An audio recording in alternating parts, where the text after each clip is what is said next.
What? Why are you shaking your head? You're welcome.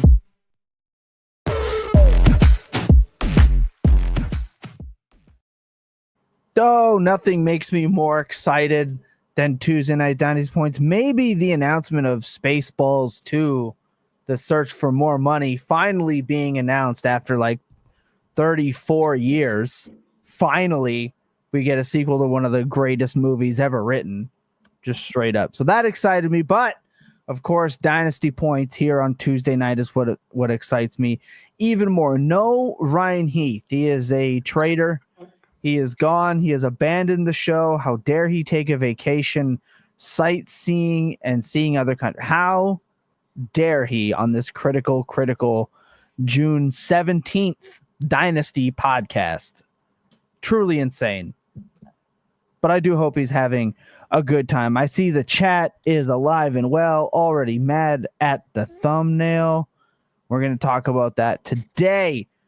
Everyone, like and subscribe to the podcast. It helps us grow more than you guys know. It might seem just trivial, but boy, does it really show us a ton of support. And with grocery prices in Canada right now, we really need these Timbits, Jacob and I. So shout out to all of you guys liking, subscribing, going into the podcast. We have a fun show for you guys today. We're talking about the worst picks in our opinion through rounds 1 through 8. We're going to break this down into sections like we do all the time. We're going to do rounds 1 through 4, take a little break. Rounds 5 through 8, take a little break. Of course, Dynasty Q A. If you have Dynasty-related questions, trade, startup, process, we will answer as many as we can get to. And, of course, 5 for 5. I'm trying to rebound from Ryan's stunning win last week. Kind of crazy. That was the closest game of 5 for 5 that we have had that Jacob is currently writing right now as we go live. Shout out Jerome. I love this show. Love you too. Macho Man Zandy here to win 5 for 5. I'm done playing with Tipple. I noticed that all the hostility is not put towards anyone else, just me. It's me, and that hurts. That hurts. Brian, 2 running backs in the first round. Last time I checked, egregious, even accounting for we paid too much for QBs in Superflex. We're going to talk about that. Jamie is loving the flow from Jacob tonight. All right.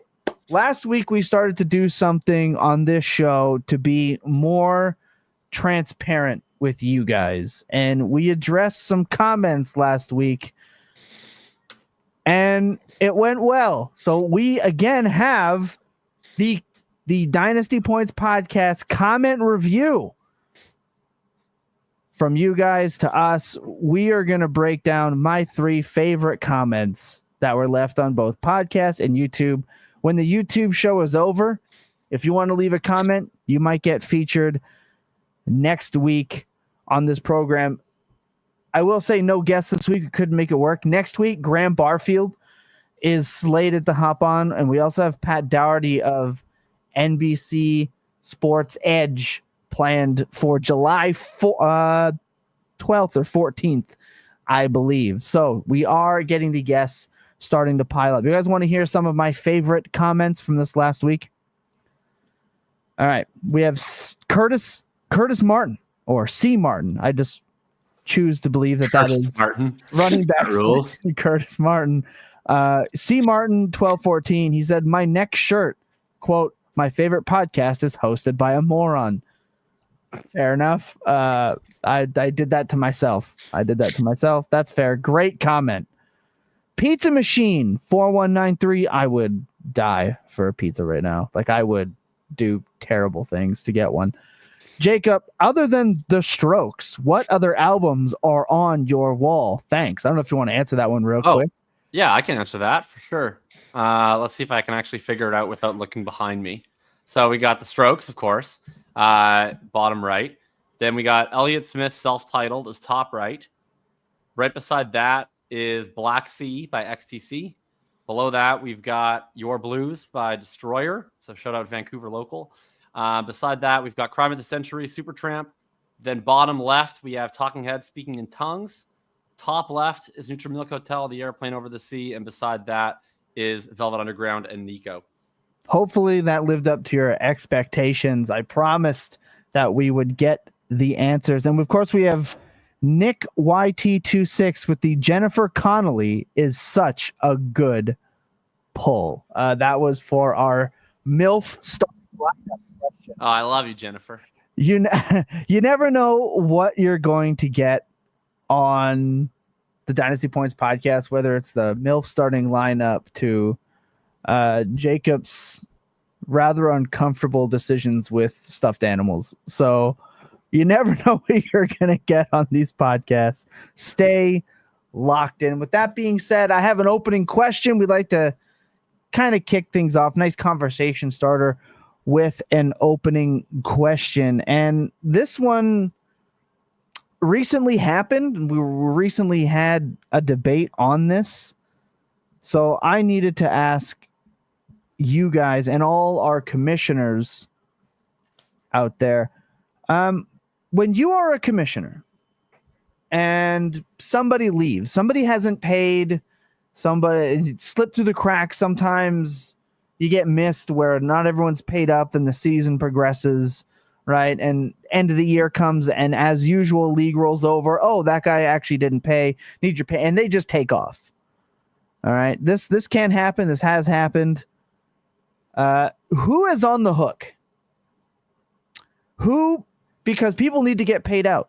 First place needs to get paid out. Second place everyone gets paid out. Who is on the hook for the missing funds? And in my opinion, it's the commissioner. No questions asked. That's on the commissioner. I know, Jacob, you and I, we've had kind of a funny league this year. It's $100 buy-in league where some people left and picks, weren't. Yeah. It was very hard. So I covered that one, but that was a little easier because I had won it. So I just got to take out of my winnings. But it was if we can get we made it work for that league. This is a lower stakes buy-in, but there is an issue where the commissioner's like, I'm not paying for somebody else. Now, to me, that is egregious. It is on the commissioner, in my opinion. You must front that money to get paid, let alone if the picks aren't there. So I think, it's situation dependent. I think if it's clearly like a commissioner error, something of that nature, where it's like we have a rule in place, you collect in advance, and then the commissioner does not collect in advance, I feel like it's probably on the commish. I also feel like the other reasonable solution is you just knock out third place for the next year if you have it, maybe take a chunk out of first place for the next year or whatever else, and then no one really ends up out the money other than whoever wins in that next year wins a little bit less. I think we had done that in an instance where I think it was in that same league the previous year where it wasn't really anyone's fault in terms of non-payment. It was just people. Well, I was not the commissioner. The commissioner left. Commissioner left the league. And then we had issues where we had to fill some very terrible teams and there was no commissioner. And that was sort of what we ended up doing is just we kicked out third place for a year. We took 100 out of the first place for a year. And we sort of covered it by committee. Yeah, I think that's a very reasonable way to go with that as well. I think bottom line, you as a commissioner, not only do you have to be at the and look, sometimes people do pay, and the one downside to League Safe is that people can just request a refund anyway and still leave. So there's no actual there's no way around it. Permanent solution to this. This is just something that can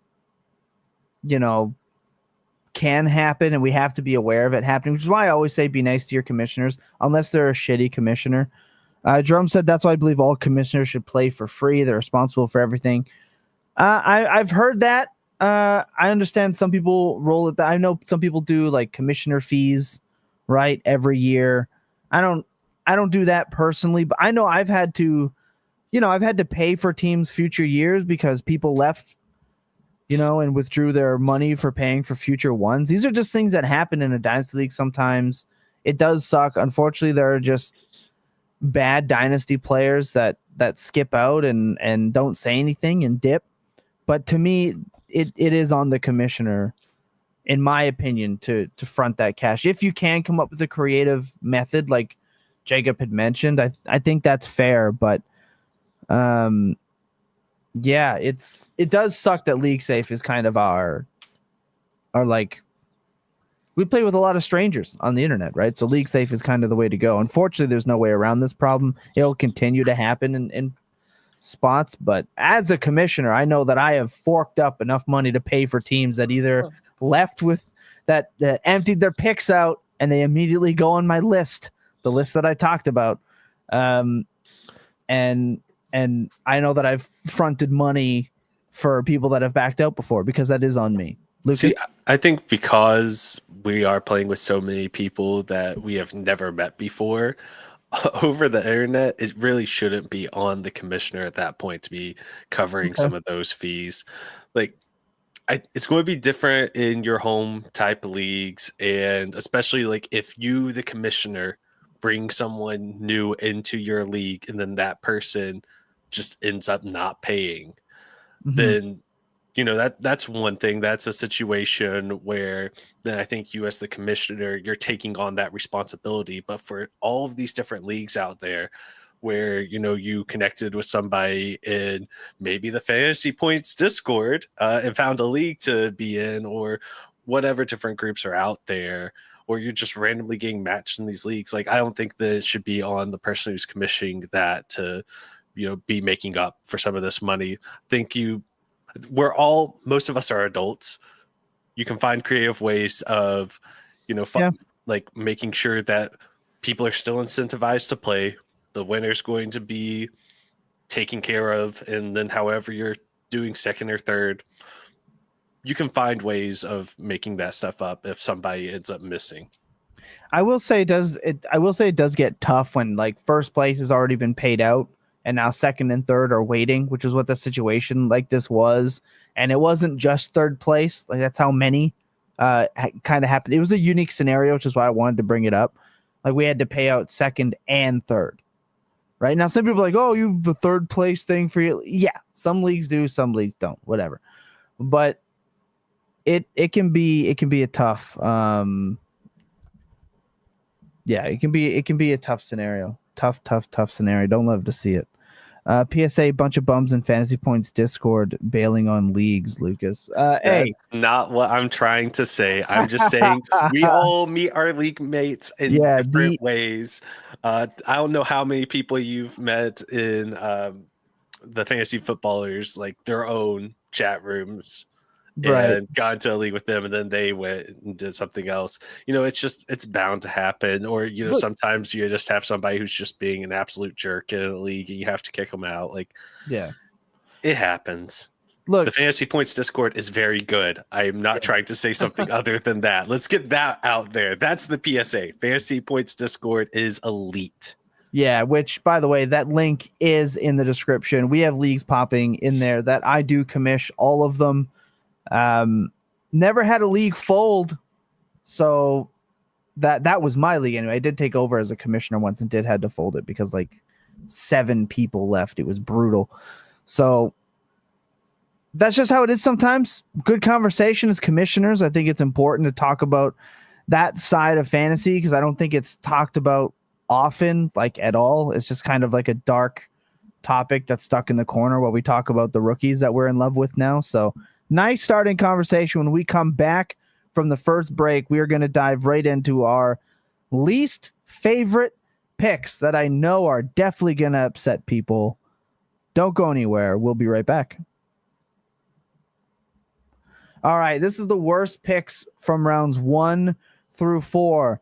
Now, we're not outright, I know on the screen for our YouTube listeners it says avoid these players. We're not outright avoiding them. We're just kind of avoiding them at ADP, kind of at that cost, and for multiple reasons. This does not just mean this player is ass.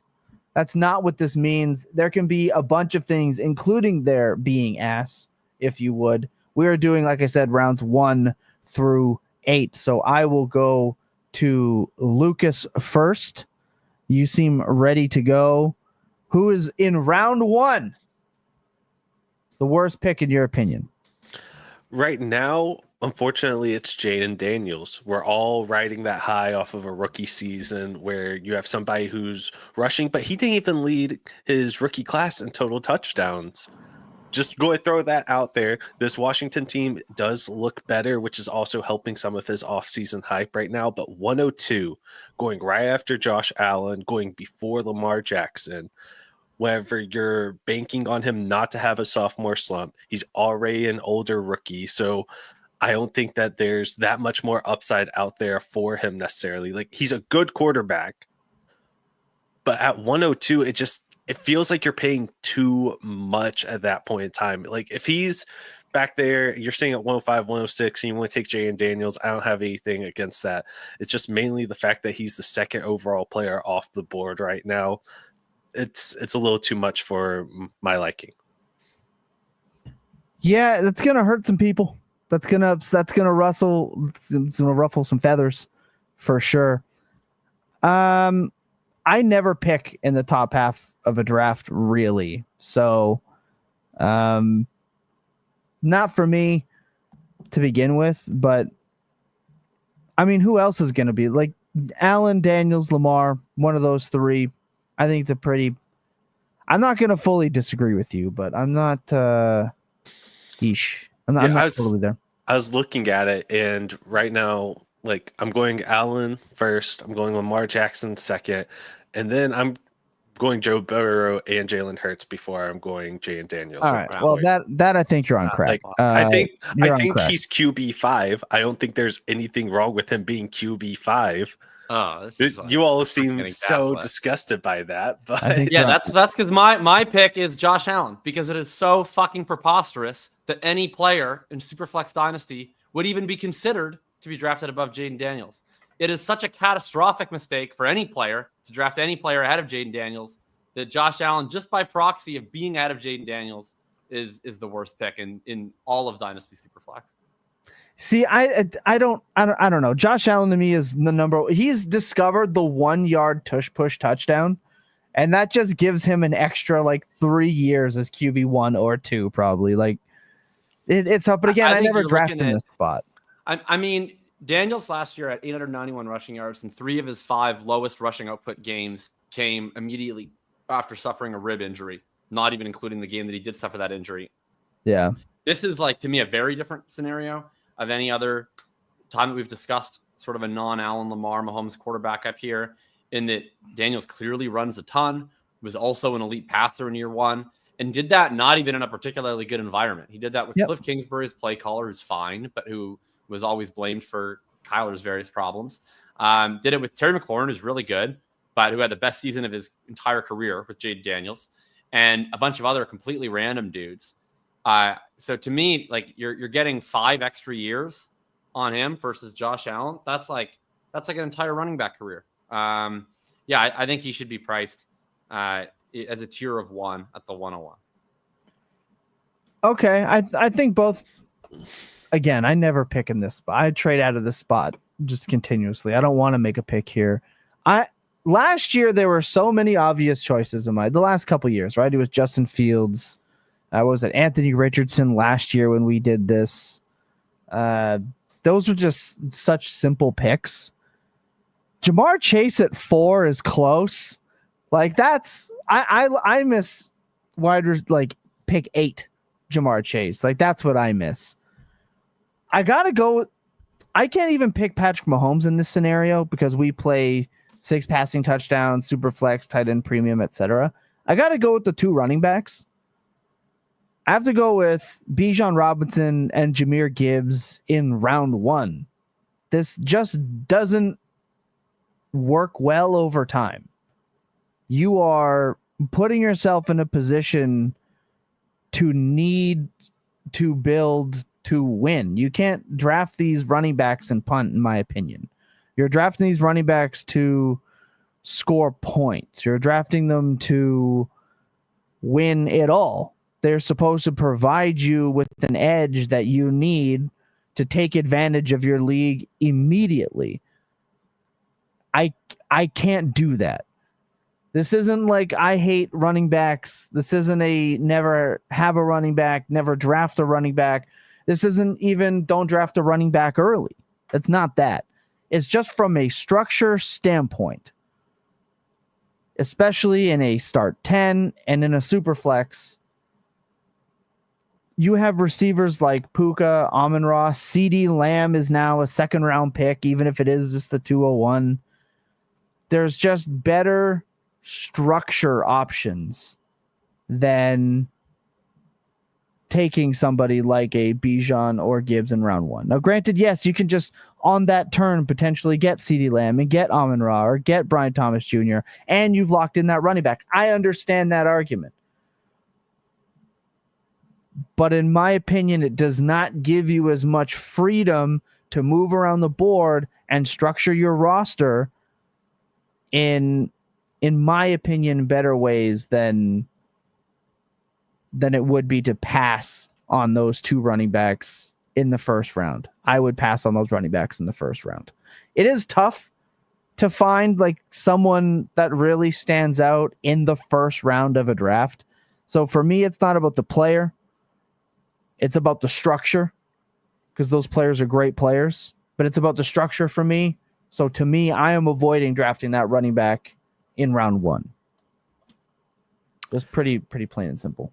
So I can see what you're saying there with how it limits how you're building your team. Like if you're drafting a running back early, then you're kind of being pigeonholed into a certain build type. But I think both of those running backs are young enough that you can still be flexible with how you're building your team. Like I don't think you're drafting those running backs with the clear intention of you're playing for the 2026 and 2027 101s.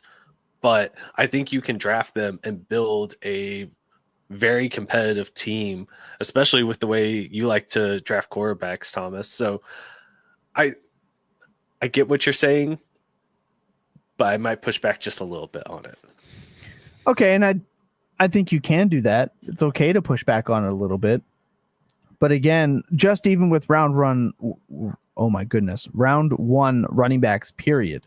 They're not completely impervious to injury value loss, right? Like they're young and they're great, but you know how the market reacts. And more importantly, when you're drafting a team like this, you have to look at your own micro market for leagues. And the second a running back gets injured, nobody wants him at that price. So it limits you in terms of structure and potential movement for running backs as you get into kind of managing the micro market of your league. Which is, again, so to me, it's just kind of an all around no brainer. No, thank you. I'll pass. I will say though, shout out Anthony Richardson, because he was just the easy glaring pick last year. Yeah, round 1 was tough. Even I picked him, I'm pretty sure, in this segment last year against you did. my heart. But obviously that turned out to be correct. Yeah, exactly. Henry Muto says Barkley and Derrick Henry say hi. Sure. When did you draft them in round 1? It's not really the point, right? That's not the point of the conversation. And also, one of those guys suffered a pretty significant injury and his value dipped. His value did dip. Right, his value came back up this year, but there were times where round 5, Saquon Barkley, round 6, Saquon Barkley. I continue to be of the view that from a dynasty perspective, that the rate at which old running backs are having success is not like a reason to invest in the entire position, but as more of a reason to be price sensitive, because there's optionality there, and you don't necessarily need to pay all the way up for the Gibbs and the Bijan. I agree. I would not take them at that price. I also will just say I prefer Genty straight up, but yeah, there's no way I would take Bijan or Gibbs ahead of CeeDee Lamb. Yeah. Yep. Okay, let's get into round 2. Jacob, fire up your round 2 pick. All right. Who I got for round 2? Let me just double check. Oh yeah. All right. I'm sticking on the quarterback train. This is really the first quarterback. There's obviously nothing wrong with Josh Allen. I just needed to make the point about Jayden Daniels, especially seeing the way that Lucas was going. So this is the first quarterback I do think is legitimately overpriced, and it's Caleb Williams. I can see pretty easily how this works out, but this is the first pick that feels, and I think it's a much better bet than the Richardson and the Fields bets of the last couple of years, but it's the first one that feels similar to those where you get this player that is priced up a lot based on a theoretical ceiling, but what we have not yet seen from them is evidence that they're a good NFL quarterback. Now, I think it's a much better bet than those two because he was a substantially better prospect than either of those two. We've only seen him in the NFL for 1 year.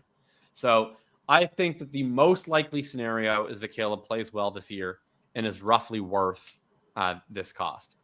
What I'm less clear on is how he completely buries me relative to this cost because he's never actually ran that much. He's mobile. He can run as a designed option, but this is not a Jayden Daniels, a Lamar Jackson. It's not the same upside case as the guys we just mentioned, Justin Fields, Anthony Richardson. The idea is he's going to be a scrambler with a big arm and a really, really good passer. And at this point, all we have in the NFL evidence is that he's a really, really bad quarterback. So in terms of, I think there's a ton of risk to the downside. If he plays like he did last year, he's just not good. And if he plays really well, which I expect him to, I still am a little unsure as to whether he's going that much higher or if he's just moving up from the middle of round 2 to the beginning of round 2, And so I just think it's weighted very much to the downside. I look at also the quarterback market as a whole. There are so many interesting young quarterbacks right now. It was a loaded class. Drake Maye goes a few picks behind him, was much more impressive as a rookie. Bo Nix goes a round and a half behind him. Older, not quite the same pedigree prospect, was a lot more impressive as a rookie. Both Maye and Nix run more than Caleb Williams does. Cam Ward, rookie this year, going in round 4. You go all the way down to round 5. J.J. McCarthy, Michael Penix, both in good situations. Like, we're not really all that strapped for youth at the quarterback position. So to me, this just expresses a degree of certainty about how good he is. It doesn't match what we saw on the field and isn't really related to an extreme upside case. I'm glad that you mentioned the two quarterbacks because my pick is Drake Maye. For everything that Jacob just said, except for maybe like everything we've seen is that he's just not a good quarterback. His upside case, the same thing that I had an issue with last year. Now his price hasn't skyrocketed up into some egregious spot, but if we're talking about a tight end premium, right, we're looking at Trey McBride. Like I could pick on Barkley, but I don't want to be the anti running back guy. Okay, like I'm not going to be that guy today. Ryan's not here, and I know that would be his shtick. I'm not going to do that to set that kind of tone, but I am the anti-quarterback guy, and Caleb Williams actually displayed more upside than what Drake Maye had. He had multiple 30-plus point games and big, legitimate week-winning style performances. And yes, he had some of the low of the low. And yes, he runs more, Drake Maye does. So is the floor better? Absolutely. I would agree with that 100%. But I'm not tying my QB1 to again, kind of unproven. Like Drake Maye didn't go out there and blow the doors off. That's not the type of you have to invest that as your QB1 at that point. At that pick, unless you're two-tapping quarterback, which to me you're insane for. I know people do it and they're like, I'm happy to have done it. To me, I think you're insane. But since Caleb Williams was already picked, I'm going to take Drake Maye because he was just less productive than some other quarterbacks that go after. And yes, he's 22. We can't scout quarterback. I'm sorry. Scouting quarterback is damn near impossible. What I do love is production and points and all of the above. They didn't really improve around Drake Maye either. Like, not really. Improved a lot, I think. They've got. I mean, it's still not great, but compared to what it was, they added a new left tackle. They added a new wide receiver 1. They added a new wide receiver 2. They added a new right tackle. They added a new center. They added a new running back. Yeah. The new wide receiver 1 is an older wide receiver coming off injury on a fake contract, and their wide receiver 2. Their wide receiver 2 is like the next wave of Baker / Polk that people were so hopeful with last year. It's just an unproven rookie potential wide receiver. None of that to me screams insane optimism for me in terms of that's the guy I want to click with my second round pick. When again, we're talking about price is a big factor into this. You can take Knicks after, right? You can take somebody like Baker. You can take Kyler Murray. You can take, there's just other guys that you can take after for me. So this is a lot to do with price and a lot to do with, you talk about upside with Kate. We saw the 30-point splash insane games. And yes, we saw the absolute low of lows. So for me, Drake May's not, I wouldn't click him over Drake London, who he goes one spot ahead of. I would just auto click Drake London and sleep happily. I'm good. I'm good with that. So to not pick on the running backs, and Jacob already took my number 1 pick, Caleb Williams. I'll take Drake May. So I'll save my rebuttal for when we get to the best picks of round 2. So I agree with a lot of what you're saying there, Thomas. I do disagree. I think that New England is significantly better than they were last season. You're still drafting Drake May close to what his upside is. So I understand wanting different options there. And Jacob did have the correct pick here in round 2 with Caleb Williams. That is absolutely the right pick. But to not just, go after Caleb Williams even more, I'm going with Nico Collins, which I know might be a little bit of a hot take here, but wide receiver 8, with how much change has come to Houston this offseason, and I think a lot of it is going to end up impacting, the absolute command he had over that wide receiver room. I think it's going to take opportunities away from him. I don't think the offensive line's better. I think that the situation around, oh my gosh, I just completely had a brain fart here. I completely apologize.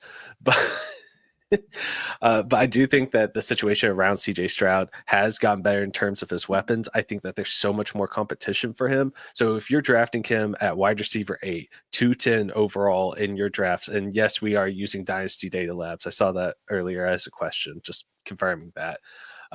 But if you're looking at him there, I think that that's just not a good investment with some of the wide receivers that are going after who you aren't having to draft at their ceiling, who have almost the exact same ceiling as Nico Collins. Yeah, I just don't like that value there at the end of round 2. Patriots also had their starting center retire. Kind of. They got a great value on one in round 4. Yeah, round 4 rookie center, great value. I'm not even saying that their situation is good this year. I'm saying it's better. Their situation last year, it is better. I just think it didn't get much playing better. Offense in. I was going to say something insensitive. They had the least talented roster in the NFL last season. It was like playing in an apocalypse, and he was the QB 14 in games that he played as a rookie in an apocalypse with Gerard Mayo as his head coach, with absolutely horrendous offensive line. And with his lead wide receivers being Kayshon Boutte, Jalen Polk, I guess not Javon Baker, he never played. Demario Douglas. He was so bad. Who else were the goofs that they were playing? Kendrick Bourne, I think, was playing sometimes. KJ Osborne was getting some routes. So I still wouldn't say it's even one of the 20 best situations in the NFL, but it's like at least like a normal bad situation now. It's like a mitigatable situation. Yeah, it again for me. It's just there's other options that I think provide better upside with the picks on the board. That's it. That's all. So we've got all 3. The Nico Collins stuff, I wouldn't take him over Drake London. I'll just tell you that. Really? I really would. I think he's flashed a lot higher upside. I mean, I would take him over Amon-Ra straight up. And Amon-Ra. Yeah, you have you just have an unreasonable hatred for Amon-Ra St. Brown. I mean, Nico was absolutely excellent now for 2 years in a row. I don't think we can last year. I disagree, but some people thought it was a flash of the pan. I think he's always been legit. But last year, talking about a guy who was 28% targets per outrun, 2.87 yards per outrun.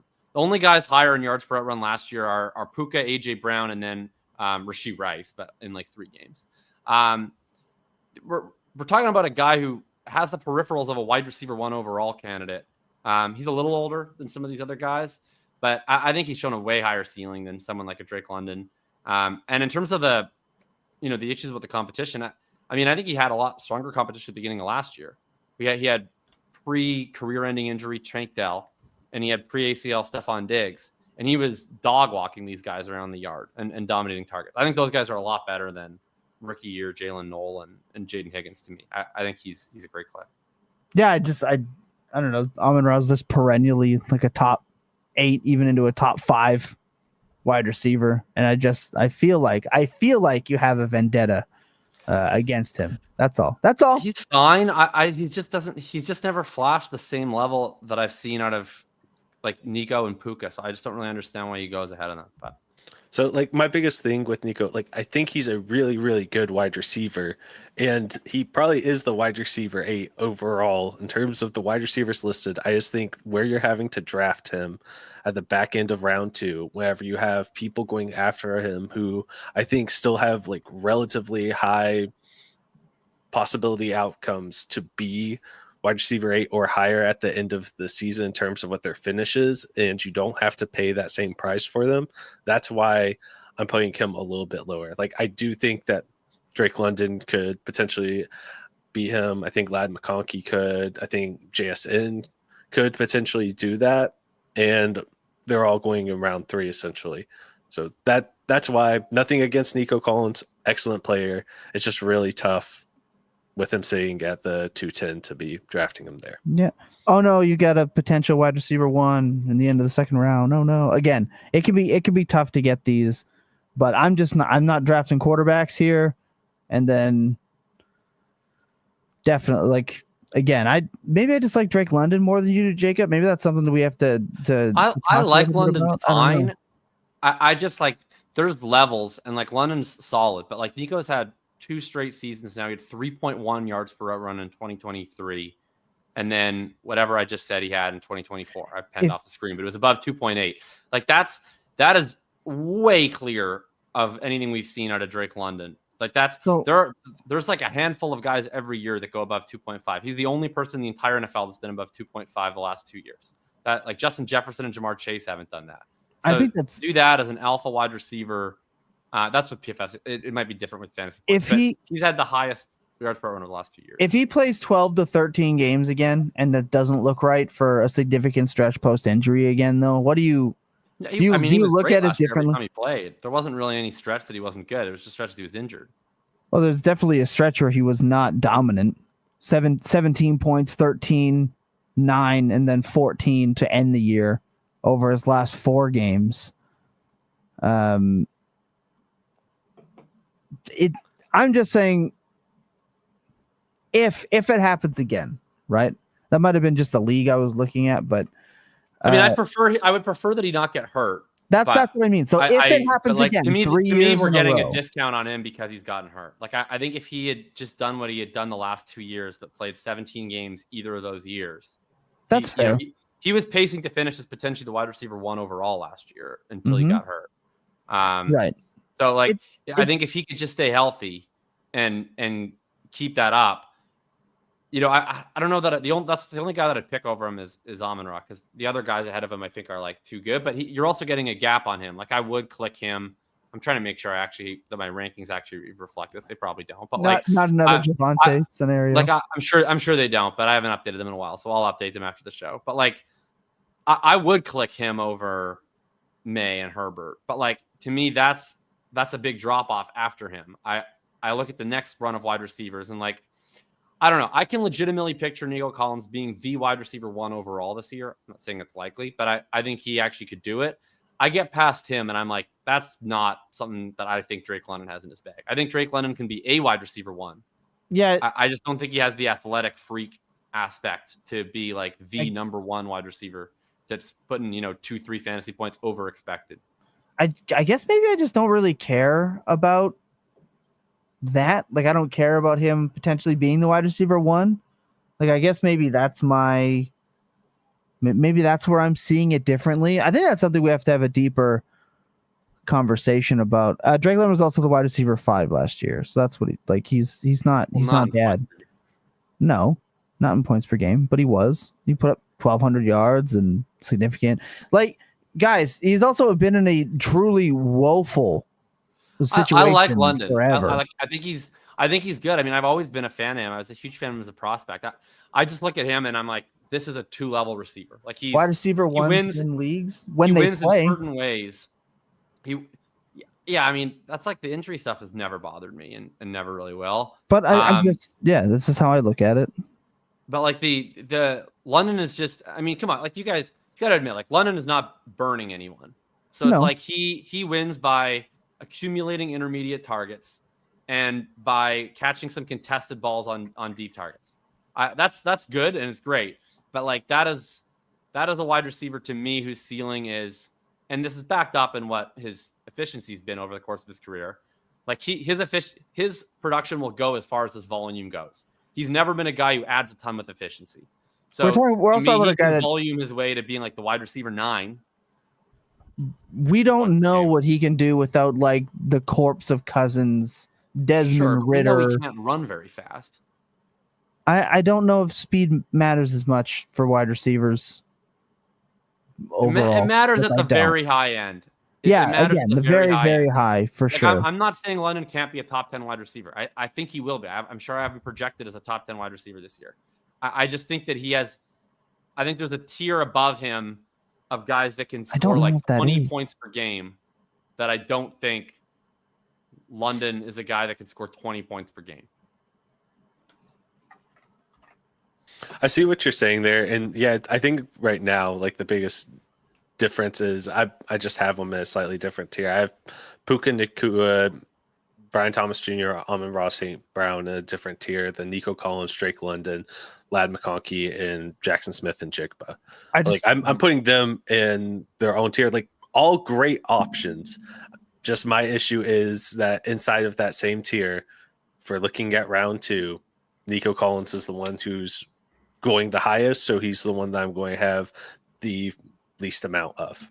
I just want to point out, Tyler, that in week 17 last year, you wanted Drake London, not Nico Collins. Just to point that out. I think that's important to mention. Is he had 8.9, Nico did against Baltimore, and Drake London put up 17.6 against Washington. But I digress. Let's move on to round 3. Fight, if you would. Worst pick for round 3. I think I personally am going to kick it off, and I'm going to go with Jordan Love at 12. It's just not very... Again, this the quarterback stuff for me. Round 3 is not my round. I seriously thought about A.J. Brown, if I'm being perfectly honest. This is the older statesman at wide receiver. I did think about it, but not for me. I thought maybe even Travis Hunter, maybe Marvin Harrison Jr. I feel like we just talked about him enough. Jordan Love for me is, in my opinion, should not be going ahead of Baker Mayfield or Kyler Murray or Brock Purdy. I think I would rather take the upside shot in the new offense with Trevor Lawrence. Might be the first time in my life I'm ever been excited to draft him, because he's a 5th-round pick now. And we've got J.J. McCarthy in an offense that made Sam Darnold look like an elite fantasy asset for most of the season. Jordan Love, to me, look, I know people love Jaden Reed, or people love Dobbs, or people loved Christian Watson, or they now love Golden. There's always a guy that people love in Green Bay, and LaFleur doesn't love them as much as you do, and that offense is spread around. And look, we just know what Jordan Love is he's not a runner. He doesn't provide you upside on the ground. He needs to hit pretty insane efficiency metrics like most pylon quarterbacks tend to do. They can just turn around and hand it off to the eternal Josh Jacobs. Just not a bet, again, that you're probably making as your QB1 in the 3rd round. I don't think Jordan Love is that guy. I don't think he's that guy. I think he is. I'll tell you, I get called a Cam Ward hater quite often, but I think I would just rather have Cam Ward over Jordan Love in terms of picking where they're going in a startup. Not overall in Dynasty. I have Jordan Love ranked higher, but a full round apart, not for me, in my opinion. Per Fantasy Points data, Jordan Love was just not not a very accurate quarterback last year, and injuries and line and this and that. To me, you're making a mistake if you're clicking Jordan Love QB1 in round 3. A big mistake. I would rather have Bo Nix. I'd rather have CJ Stroud in this round than I would Jordan Love. Jacob? All right, this is when I'm going to actually dip into the running backs. We talk about this all the time.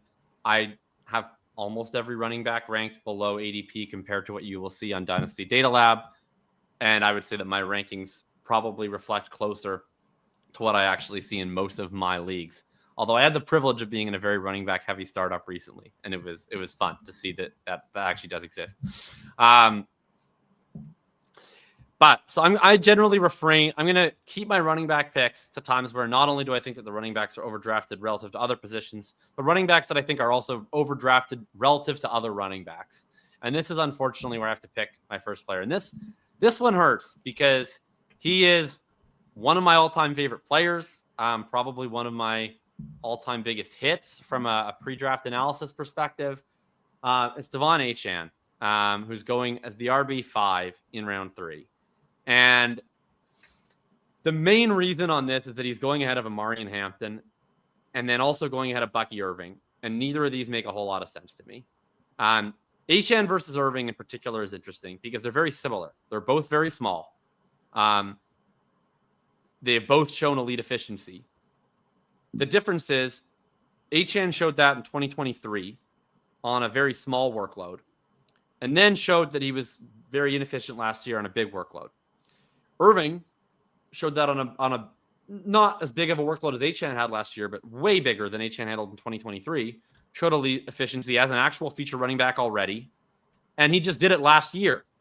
So to me, if you're choosing a small efficiency bet running back with mid-round draft capital, why would I pick the guy who I have to go back 2 years ago and pretend can scale up to a full-time role versus the guy who's already shown he just did it when he was last on a football field playing every snap in a playoff game? The more egregious one is that he goes ahead of Omarion Hampton.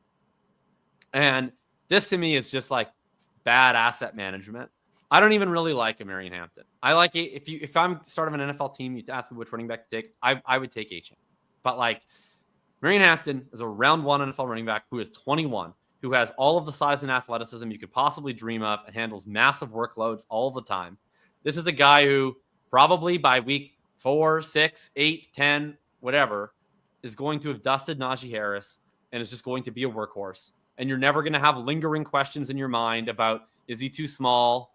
About, can he handle the workload? None of that. You're just going to have your mind at ease for a few years while you just ride a no doubt about it RB1 in fantasy. And ultimately, for fantasy football, to me, this is just a clear process play. You take the round 1 running back that's extremely conventional over Achane every single time. I think it's really bizarre that Achane goes ahead of him. I think Achane is the type of player you trade for, not draft. He screams trade for, not draft to me. Just personally. Lucas, what do you got? I agree. Like I would trade for him if there's a skittish owner for sure. But at that price, at that ADP, I'm not in on it. Yeah, I agree. Also, serious questions about the offense in Miami. I mean, it has looked like a shell of itself. And I think a lot of that is on the play caller. I think he has a long way to go to figure out how to get out of these ruts. Obviously, you want to avoid your quarterback having early onset CTE on the field. We don't want to see a rigor mortis ridden quarterback on primetime football. So that's obviously a problem. But yeah, I think that entire offense just needs to kind of figure it out, if you would. Respectfully. Lucas? See, I agree with a lot of what you're saying, Jacob.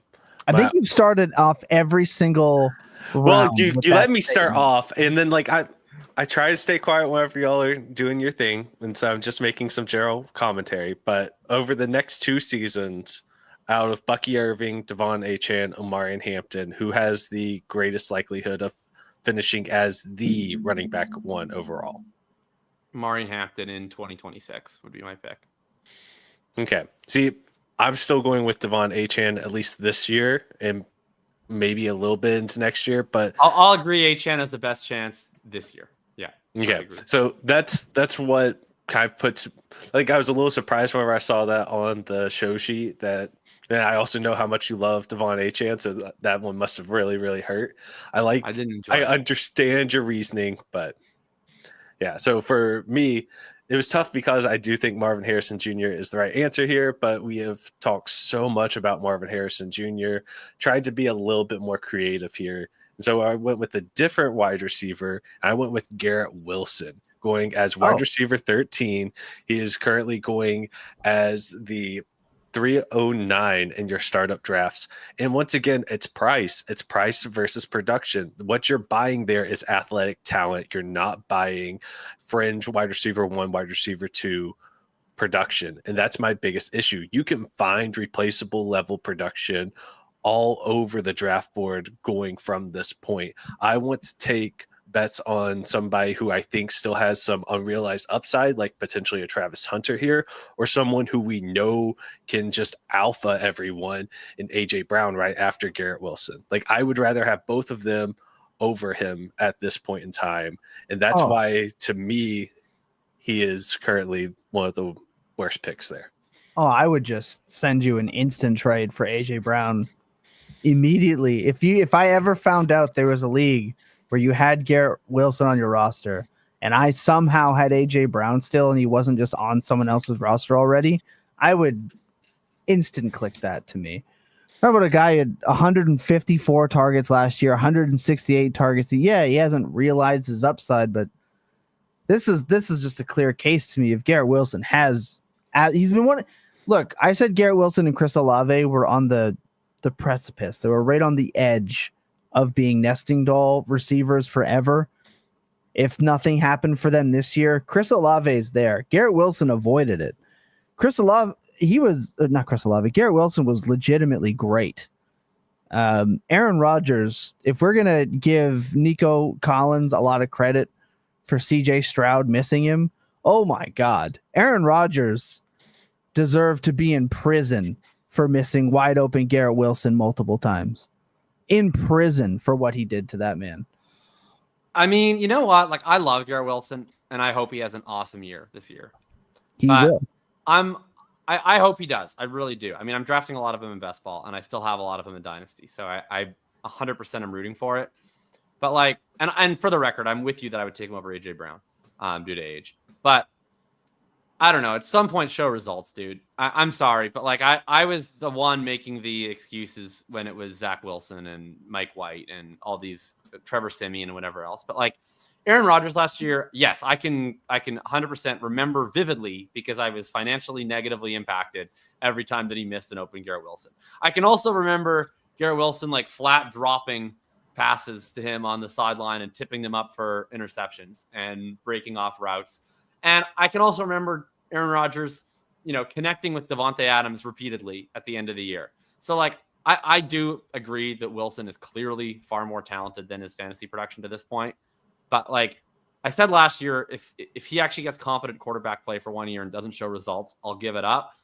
I don't think Rodgers was obviously anywhere as good as I was hoping he was going to be, but he was still way better than anything Wilson had before, and he did not show results. So, and we have Justin Fields coming. That's the thing. Like, that's the thing. If you got another year with a Rodgers or Rodgers-esque quarterback, and all I had to bet on was like, okay, is he going to regress some of the weirdness from last year?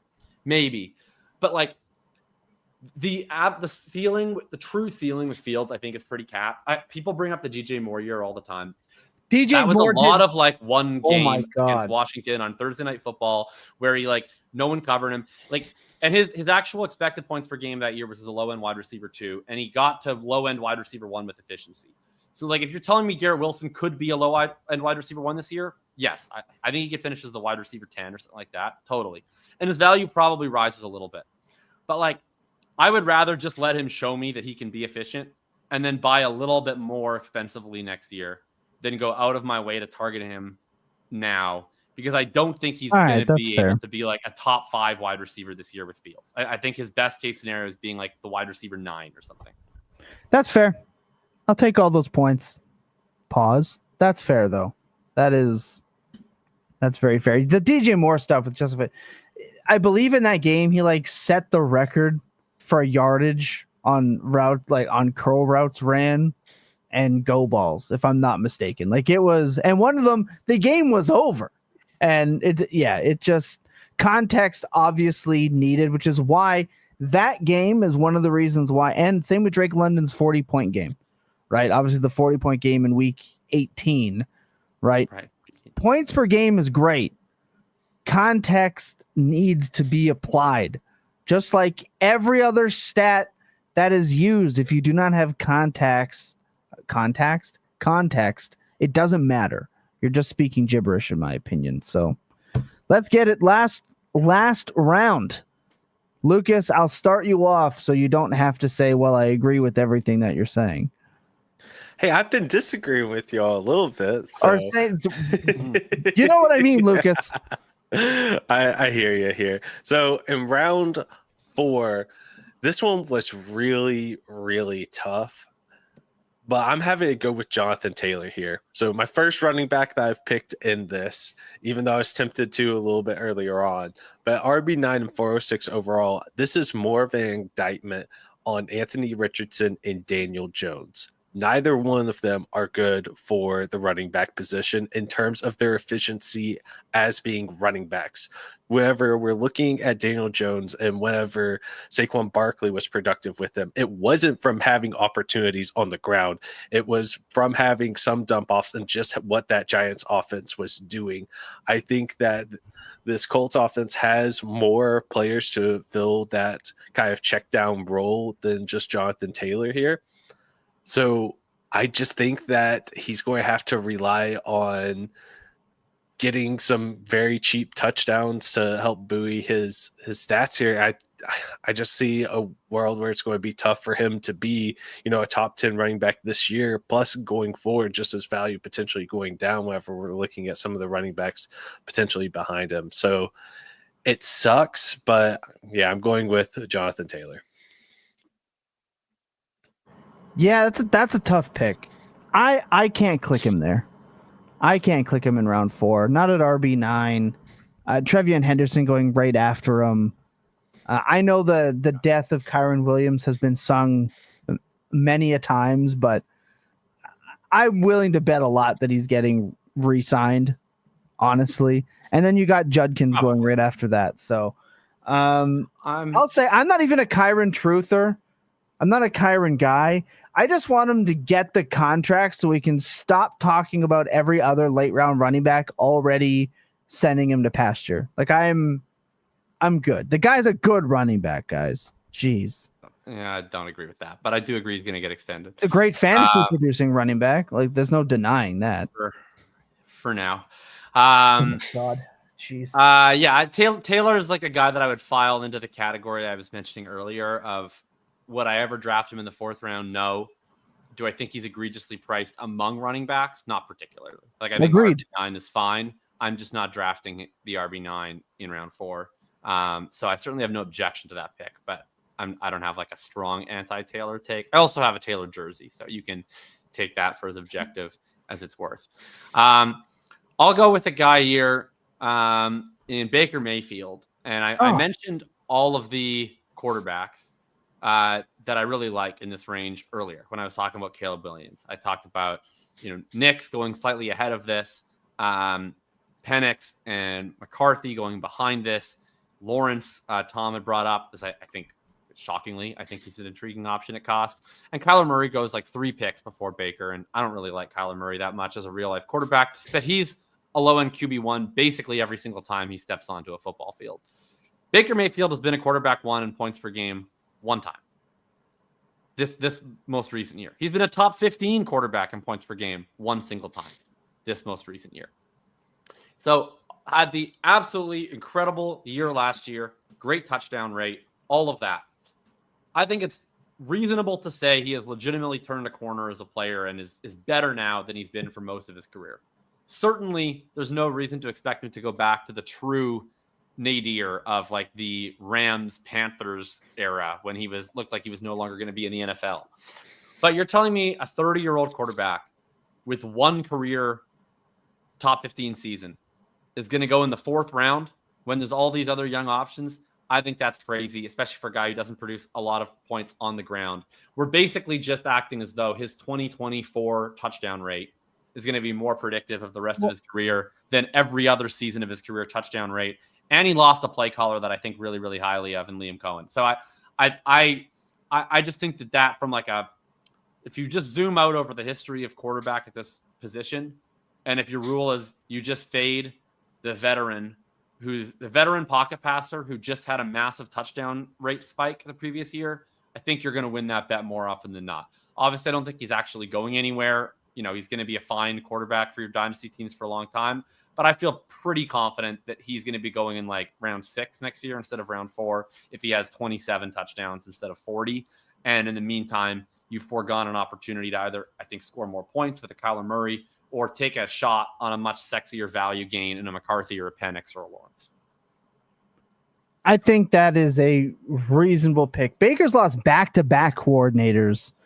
I think he's still in one of the better offensive situations, especially within that division. I think repeating is the top 5 right option that he was. I think you're right. Because, again, this is why I don't like pylon quarterbacks to begin with, why I'm not hitching my wagon to a Jordan Love. Same thing. He needed that touchdown efficiency to be absolutely bananas. Perfect scenario type stuff. That's what these guys need. That's why there's always that one pylon type quarterback that creeps his way up into the upper tier in startups. It's Burrow, just simply because he is that guy. Burrow is absolutely that pylon quarterback that can do that stuff. So he does belong there. Mahomes was for years, etc., because he set that standard. Few guys actually get there. Baker Mayfield could be Kirk Cousins, right? QB 10 to 12 for the next 3 years, and I would not be surprised by this. But you're right. That can be a tough click. I don't mind it if you kind of draft quarterbacks the way that I do. But you're right. There are some cheaper options available that I would just straight up take ahead of them, like Brock Purdy. I would just click Brock where Baker Mayfield's getting drafted. I would just click Brock Purdy if I really wanted to take that bet at quarterback. I'd also take Brock Purdy over Cam Ward, which unsurprisingly is going to be mine. Not the best QB1 rookie ever taken, and definitely not in the best scenario, and not a runner. Guys, I cannot stress this enough. Not a runner in a way that's going to provide enough for me to click him in round 4, which for me is my QB1 territory. I've probably started three straight receivers at this point, and I'm locking down a QB1 for me. I would just rather have Brock Purdy, because Brock Purdy is a baller. We know he's good. At least we know he's good for fantasy, and at least we know he's good in the Shanahan system. I don't think any of that can be debated at this point. We've seen it. Oh, what happens when he loses his weapons? He still put up fantasy points. He's a very good contributor. Now he's got the security. Great. We're absolutely all in with Brock Purdy. And again, there's a JJ McCarthy a little lower, who I liked better as a prospect, and Dak sitting there at QB 21. Or if you want to gamble, I wouldn't gamble with my QB1 with a Bryce Young tub, but I'm not in love with Cam Ward at QB 15 prices when Rashee Rice goes after him, T. Higgins goes after him, Brock Purdy goes after him. I understand there was a comment earlier about the 101 installation. If Cam Ward comes out and he doesn't put up 16 and a half points per game, he's going to get looked down upon, I believe. I do. And I'm not making that bet in the 4th round. I would just take Jackson Dart at QB 25 in round 8 if I wanted to take a bet on a rookie quarterback. He's not my QB1. Jackson Dart is. Because Jackson Dart runs. Jackson Dart runs more than Drake May did in college. We talked about this a couple episodes ago. Brett Whitefield has talked about it multiple times on NFL First Read, which you can get on your podcast feeds. Not this week because they had to take a break, but they'll be back next week. if I wanted to take a bet, I would just take a bet on a guy that runs and has that explosive type. Now, I could be completely wrong, but I'm more the person that's going to take a veteran quarterback that I believe at least provides similar or better upside, which I think a guy like Brock Purdy would do. Even Trevor Lawrence, with what I'm believing to be the new OC that could bring new life into this offense. And I've never once been on the pro Trevor Lawrence side. I feel finally like I'm aligned with my friend and longtime podcast co-host, Trevor Lawrence lookalike, Jacob Sanderson. I feel like I'm finally aligned here. So it's just, to me, in round 4, as my QB1, which is how I'm looking at this in the lens of how I would build a team, he's not the player that I want to click as my QB1. He's just not. That's it. And do we have a counter Cam Ward argument, like pro Cam Ward arguments strongly here? About Cam Ward, like he's not. I would rather take the shot on him from an upside perspective than like do the Baker and Goff. I don't want Baker and Goff. I agree with you. There are other young quarterbacks that I think I would rather take the shot on as well. Like I would just rather do McCarthy, and I think I'd even rather do Penix. So. Yeah, I don't know. I feel like okay about Ward. I think like with Cam Ward, I agree. If you have not taken a quarterback and you're in round 4, he's not somebody that you should be drafting to be your QB1. But I think he is a really, really good QB2 type pickup. I like the upside. I understand that he does not run as much as Jackson Dart. Completely get that. There is a reason that the New York Giants were trying to trade up to get Cam Ward. That's the only way I'll put it here. I think that he has the second most talented arm in this class. I do think he will scramble enough. Wait, who had the first? I think that Jalen Milroe has the most talented arm, but he has all these other potential things. He is definitely accuracy count in arm talent, or I'm talking about arm strength, the different angles that he can throw from, and there are just some throws that Jalen Milroe can make that no other quarterback in this class can. He just isn't doing it all the time, but I think that I'll die on the hill that Jalen Milroe has the most talented arm in the class. I do think Cam Ward has the second most. I think he has the most creative ability, and I don't think the Titans' landing spot will be that bad relatively soon. Well, we'll see how the rookie year goes, but that's more of a long-term bet. Like I get that he was acquired late round QB, acquired the 7th version of this Dart discussion. I just feel like it's important to note that I think that the way we view this within the late round quarterback scenario, like we're not talking about Dart specifically in this, but one of the reasons I would is the NFL, at least what the NFL uses to grade the value in which that he was acquired, does not look at him as a late round quarterback. And yes, they could be looking for a new head coach. Guys, I'm not exactly convinced that the Titans have their head coach of the future either. Like I'm just not. I'm not convinced of that. I'm not convinced in that scenario at all. So it's not like he's walking into an absolute slam dunk scenario with elite playmakers all around. Yes, we love Calvin Ridley. There's a reason he's a late round option. I love Calvin Ridley as a late round option. Yeah, I love him as like wide receiver 52. Yeah, exactly. But that's what we're excited for. Tony Pollard, late round option. Like he's not exactly graced with elite weapons. He's just not. There are more ways for Cam Ward in the 4th round to go wrong than there is for him to go right, considering what he would need to do to vault himself to significant levels of value gain, if you would, let alone, league winning-esque production. To me, there's just more that can go wrong at 4 in the 4th when there's just, again, there's other guys in that sweet spot at the turn. That's it. I do not hate Cam Ward. I'm sure he's a wonderful human being. He's just still too expensive for me and probably will always be until he, potentially becomes my favorite 7th round QB2 in the future. I think that's it. I think it's going to do it for the first 4 rounds. Well done. Not bad. An hour. Yeah, we got to go a lot faster for 5 through 8. We are going to go No a big lot argument. faster through 5 through. Let's make a rule that maybe each person talks on their own pick, but we don't do the big round table. Well, sometime. Well, you never know. There might be a pick that needed. We're going to find out. Sit tight when we come back on the other side of this break. Now I just have to find picks that I know Jacob is going to get mad about, so he can't help but go on rants. We're going to look at the worst picks you can make through rounds 5 through 8. I can't wait till we come back after the Graham show and do the best picks, if you would, because we're definitely not getting to those tonight. Let's get the worst picks through round 5. I will start with you, Jacob. All right.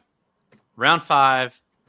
I'll take, I guess, what we consider the low-hanging fruit on this show. In honor of Ryan Heath, who's not here with us, Roma Dunse would be my pick in round 5. Again, I guess I'm just not as in on the Bears as everybody else. But in particular, I'm not in on the Bears holdovers. To me, we just saw what an offense looks like with Caleb Johnson. Is there a person named Caleb Johnson? Why am I? Anyway. Oh, Ben Johnson. That's why. We just saw what an offense looks like, I'm losing it. I'm just going to, I don't know. I'm just going to jump into traffic. But all right, reroll. It's okay. I forgot CJ Stroud's name earlier on, so I get it.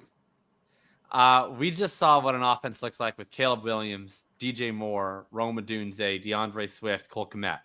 Looked like complete dog shit. I understand that the coaching was bad. I'm sorry. Players still get to play. You can still watch the film and watch them continually make bad plays. You can watch wide receivers not get open. You can watch Caleb Williams eat sacks. You can watch him miss throws. You can watch DeAndre Swift not block people and run into people, etc. So to me, if this offense succeeds this year in the way that it has to, based on how expensive everybody is in every format, then it succeeds because of Johnson in large part, and also because of the new additions, Burden and Loveland, that weren't part of that failure. So I view it as, yes, Rome has upside. He's a year 2 player. He was a good prospect. He was not a great prospect.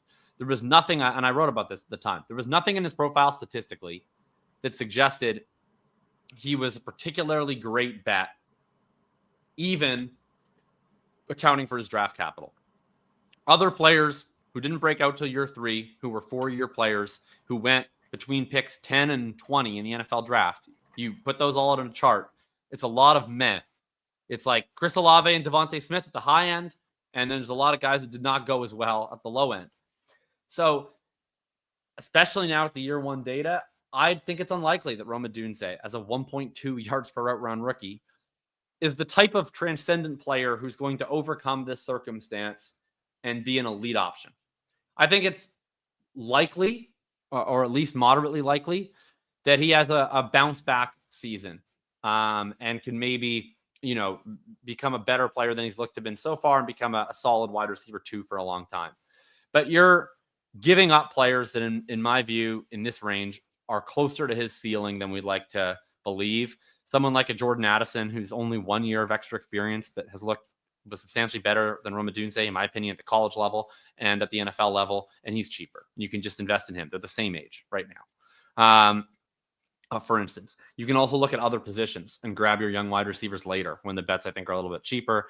And obviously, if he plays like he did last year, then he's going to be a round 12 pick. His price is entirely insisting upon you throwing out what he did as a rookie. I'm going to wait for Bears fandom to disagree with you so I don't have to, because I don't necessarily. Lucas? So I was going to talk about Roma Dunze as well, but we can't just constantly talk about. You guys can see our Google Doc, by the way. Lucas was like, "How many players can I name in each round?" He's naming like 5 guys in half of these paragraphs. It's like I'm trying to figure out who Lucas picked, and he's like, "I was gonna talk about this guy, but then I thought this guy, and then I thought actually my pick is this guy." And I'm like, "Who did you pick?" Dude, it's been a long couple of days, man. That's all I can say. Is Ryan's not here, and Lucas is making up for the air not being used by Ryan, and he's doubling it up. Which honestly, Lucas, get it. I mean, this is your time, baby. Oh my gosh, yes. So I did start off almost every single one of my entries with a sort of disclaimer about what I actually thought, and then I went in on some other player. So Romatunce wasn't for round 5. So, but I'm going to talk about DeVonta Smith here, and a lot of it's still price. Like what I've been picking out a lot in this process has been players who I think are at the very top of a tier, and I feel like you can get players 1, maybe even 2 rounds after where you're picking them that are going to have very similar ranges of outcomes. And I'm just going to be drafting the players that are later on, especially whenever there's nothing like completely egregious in this round to kind of like pick out. So DeVonta Smith is one of them. Wide receiver 2 on his own team, still extremely talented player on the slightly smaller end tier, but I'm looking throughout this, and I think that you can make an argument for Zay Flowers over DeVonta Smith. I think you can make an argument for potentially Jordan Addison over DeVonta Smith, and that's almost 2 full rounds later. Jalen Waddle, Jameson Williams. I think that there's a lot more players as you're going further down that can be the same level of player, and I would much rather try to pick a player at a different position who I think you're getting the last of, like a really good positional player here. Like if Michael Penix falls to where you would want to be drafting or where you'd be considering DeVonta Smith, much rather have a Michael Penix there. Depending on your team build, I'm very okay with taking Derrick Henry above DeVonta Smith, depending on what the rest of your roster construction kind of looks like. So that's my main issue, and it's nothing against DeVonta Smith. Obviously, very talented player. He's probably going to be a wide receiver 2 this season. I just think where you're having to draft him doesn't necessarily match up with what you're going to be getting out of him. I don't have a lot of DeVonta Smith because he does seem to always be liked by somebody a little bit more than me. I think I have only a handful of shares. Not going to disagree with you there. I'm taking first team guy you wake up a year from now and go, oh my God, he's 27. Yeah, exactly. Unfortunately, look, we said it when he got alpha cucked, right? As soon as you get alpha cucked by AJ Brown in an offense that's not an air it out esque type offense, it's sad. He drew a really unfortunate outcome for his career where he had to play his entire career with Jalen Hurts in a run first offense, and then also with AJ Brown as his teammate. I think Smith is really underrated as a player, but I agree he's probably overrated as a dynasty asset. Yeah, phenomenal player, great receiver, just a perennial nesting doll receiver. I'm taking Christian McCaffrey. I'm not touching Christian McCaffrey in the 5th round. I don't need to say too much about it, but we've got a clearly, I won't say clearly because everyone's injured until they're not, but he is quite possibly one of the riskiest picks on the board, period. Hopefully he bounces back. I love you, Christian McCaffrey. You're a GOAT. I still have enough of him rostered that I would never need to make this pick in the 5th round. I'm not taking Christian McCaffrey in the 5th round. Sorry, not doing it. Can't do it. It's just obvious reasons not doing it. Frederick White says numerous trash takes. Well, might not be for you. So stick around though, because 5 for 5 is awesome. You're not gonna want to miss that. I'll let the commenters come for you on CMC. I don't care. Here's the thing. I don't care what the commenters say about Christian McCaffrey. I don't care. You know why? Because Christian McCaffrey is easier to acquire at prices that aren't round 5 prices outside of leagues. In my experience, if I want to go and acquire a Christian McCaffrey share, good chance I can just go and do that. At round 5, I just don't want to make that decision, and I'm not going to make that decision. I don't do it. I don't like drafting 28, soon to be 29-year-old running backs in the 5th round. I'm not going to draft Derrick Henry there either. I think Derrick Henry is a better pick than Christian McCaffrey is. So, it's just not for me. It is not for me. So. Sorry, I'm not laughing at you. I'm laughing at Dustin Ross's reviews of bad Winnipeg golf courses. Please star those comments. We'll get to that. Well, we've been talking about it in chat here because I actually don't mind Tuxedo at all as a golf course. Come on, bro. No, Tuxedo is all right. We're doing this now. Tuxedo is trash. The big problem with Tuxedo is it's like I don't know what happened if it's just because of the trees or whatever it is. but the entire fucking course is like you're like doing ski moguls. It is like this. There's like the whole course is like these little tiny bumps. I mean, literally, hole 8 is 559 yards of dead straight next to a road with tiny little bumps. It's bullshit. Although Dustin mentioned Bridges. Bridges is also turbo ass. I don't hate that like. course. Yeah, It's like, Bridges is ass. look, it's a par 4 where I have to hit a 5-iron out to a spot, and then I have to hit my 9-iron to a green. I have to cross the fucking bridge. Cool, Bridges. I get it. Your name is Bridges, so you have to put stupid water 150 yards from every hole, so I can never hit a driver because we're playing dumb little top shot golf. It's absolute bullshit. I hate that course. I also just hate that Bridges. As soon as you get near, first off, I don't like any course that I can't walk. I'll go with that, and then yeah, that's true. You go anywhere near OB with that card, and they shut it down. Like, to me, that's ass. That I'm going to get my ball. So I'm just getting out and going. Yeah. Yeah, and again in PPR, come on, Christian McCaffrey. I get it, guys. You can acquire your Christian McCaffreys. You don't have to draft him in the 5th round. If Christian McCaffrey, look, there's a world where Christian McCaffrey has one more ankle setback or Achilles setback, and you know what you have on your roster? Just a future James Conner that you've just bought in the 5th round. He's 29. Like, we don't buy 29-year-old running backs in Dynasty. I'm sorry. I don't, not in a startup. I won't do it. I'm willing to sacrifice a 5th-round pick for a chance at the highest value over replacement player in Dynasty. I mean, I'll say this. I'm more inclined to sacrifice my 5th-round Dynasty startup pick than I am my 1st-round redraft pick.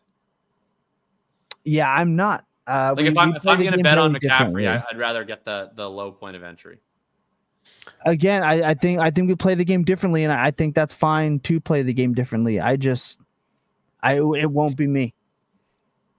Sounds good. Yeah. People want to know if I have a Substack for golf course rankings. No, but I would love to do a definitive ranking. I could do a 3-hour podcast ranking Manitoba golf courses from best to worst. I could do a 13-hour podcast ranking Manitoba golf courses best to worst. The only person who would listen is Dustin Ross, but I would do that podcast. All right, we got 2 listeners. We got Tom and Dustin Ross on the marathon episode on Manitoba golf courses. Stay tuned. I also just want to point out, like, I'm not drafting either of those running backs in round 5. I'm not drafting them in a startup unless they fall past ADP, which they do in real drafts often because of age and, for one of them, chronic Achilles problems, stem cell recovery. I'm sorry, I'm out. Again, acquire your Christian McCaffreys at cheaper costs than what it costs you in round 5. That's my suggestion. If you want more shares of Christian McCaffrey, I'm telling you, you can acquire him. You can acquire him. Let's go round 6. Jacob. Oh, sure. All right. This is basically the same reasoning as the Baker Mayfield one. It's Terry McLaurin for me in round 6, because once again, you have a guy who is not young. He's 29. Age being a much larger concern for him, even than Baker, and who had never had a 15-point per game season in his career until this year. And then he did it with 13 touchdowns against a career high of 7. Now, I understand he had Jayden Daniels this year, which is obviously a much better quarterback than he's played with. Jayden Daniels only threw for 25 total touchdowns last year. McLaurin had over half of them. I'm going to make a bold proclamation. He will not be catching over half of the Washington Commanders receiving touchdowns this year. That's not really a thing that ever happens for anybody. I don't think it's going to happen for McLaurin, who had no history of being a touchdown scorer prior to last year. So I think if you actually start doing the team by team projections and you get in your spreadsheets, I don't think you will find that McLaurin projects that meaningfully differently than a Cortland Sutton or a Calvin Ridley, who are the same age as him, who are also in somewhat similar situations, who have had similar peripherals over the years. But you're paying a massive premium for McLaurin because I think has a better real-life reputation, which is earned. I think he's a better real-life player. And he'll probably project, a point or so better per game. And he had a very, very, very effective season last year. But I think you're paying that premium for brand name value, and you can get cheaper bets later when the opportunity cost is a lot less exciting in terms of young upside value picks, and you can just attack the points later in the draft. Yep, I love that answer, Lucas. Yeah, so For mine, I did Chris Olave, and it's very similar to why I'm staying away from DeVonta Smith. I think that coming off the injury that he's coming off of in just a terrible situation in New Orleans right now, he just doesn't fit a lot of team builds. Whether you're trying to compete, whether you're going into it looking to get 2027 number 1 overall to get Jahmyr Smith, you're playing that far out. Like, it's just really tough to pick him for a specific type of team build at the end of round 6 right now. If he starts to fall, like, I'm not opposed to him. I still like Chris Olave, but he's once again going, relatively high in terms of the tier that he's in, and there's so many other options if you're looking for a younger, a downfield threat. Why not do a Jalen Waddle? Why not do a Jameson Williams, who are in arguably better situations, even if they are wide receiver 2s in those situations? I get that he's technically the wide receiver 1, but it's so tough to really get any part of the New Orleans passing game right now and feel good about it. That's my biggest issue with him. Yeah, that's fair. I've been off the I've been off that train for a little bit. I'm gonna my pick is Tyler Warren in round 6. And I would also say Colson Loveland as well, but Loveland doesn't go before George Kittle does. And then on top of that, to me, if it again, this is all based on structure, that if I don't get the, number 1 or number 2, the Brock Bowers and McBride, I'm probably punting the position. Now, George Kittle is a phenomenal runner-up prize for those two because he's just going to be unreal. Again, you get contract if you want safety, etc. But again, he's getting up there in age. We know he's a dog. He's unreal. Just not how I draft my teams. And then when you look at somebody like Tyler Warren, when there's somebody like Dak Prescott there, I'm probably just going to take the quarterback. Even, I know we talked about Zay Flowers previously, Jacob, but we got Jordan Addison here still on the board, or maybe you want to take a shot with the running backs. I'm not even that in love with Kenneth Walker, right? I know if Ryan were here, he'd beat me and he'd text Scott and tell him to fire me for sure. But I'm not going to do the rookie tight end. They need to do so much to hit a ceiling to me that makes me want to pay up for them when, again, we've talked tight ends before. You can still take a shot on a Mark Andrews, a Tucker Kraft, a Jake Ferguson later in drafts. I'm going to be more than comfortable just doing that. Even like a TJ Hawkinson in the 7th round, I'm okay with doing that. Tyler Warren, not for me. Not for me. I'm sure he's going to be great. He's going to make me look really stupid, but I'm not one for rookie tight ends to begin with. So that's tough for me. Tough for me in the 6th round. Let's go 7, Jacob. All right.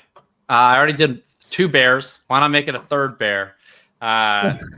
So I'm just this is me just shielding Ryan from all the bullets this week. Fuck the Chicago Bears. Fuck their fans. I hate everything about the organization. I hate their dumb fans that chirp in your mentions, that are always irrationally confident about every player on their loser team that's never won anything and never will win anything. So please come into my comments and get angry about how you're checked out wide receiver who's washed, who couldn't have 10 yards per reception last year, who couldn't be bothered to run a route or block someone on half their routes, who took a seat on the bench in the middle of a play and can't do anything except run little orbit motions and screens, is not the worst pick on the board in round 7. I'm, of course, talking about the Bears running back 2, DJ Moore, who had a 1.3 yards per out run last year on non-screens. That puts him right in the nice Josh Palmer type of wheelhouse. That was a similar rate, of course, to Rome Odunze. DJ Moore will start this year as their wide receiver 1. I suspect that Luther Burden will prove equally effective at doing gadget stuff, and that Ben Johnson will quickly realize that DJ Moore is not capable at this point of his career or willing to do anything that's beyond about 18 feet from the line of scrimmage. So he's my pick for round 7. Yeah, I can't wait for the comment section. I cannot wait for comment review next week. This is going to be great. I don't know who's going to get made fun of more. Lucas for his Jayden Daniels take. Jacob I'm for sure this mocking will- all of Chicago. I literally just told all Chicago Bears fans to go fuck themselves. So I think that I do love, by the way, the city of Chicago. Can I just say Chicago-style pizza sucks? This is well. What do you mean by Chicago style? Do you mean That's tavern deep- style or deep dish? Because they both rule. The deep dish. Nah, Oh my no, God. it's 10 Here. layers of Rafanguyu. sauce.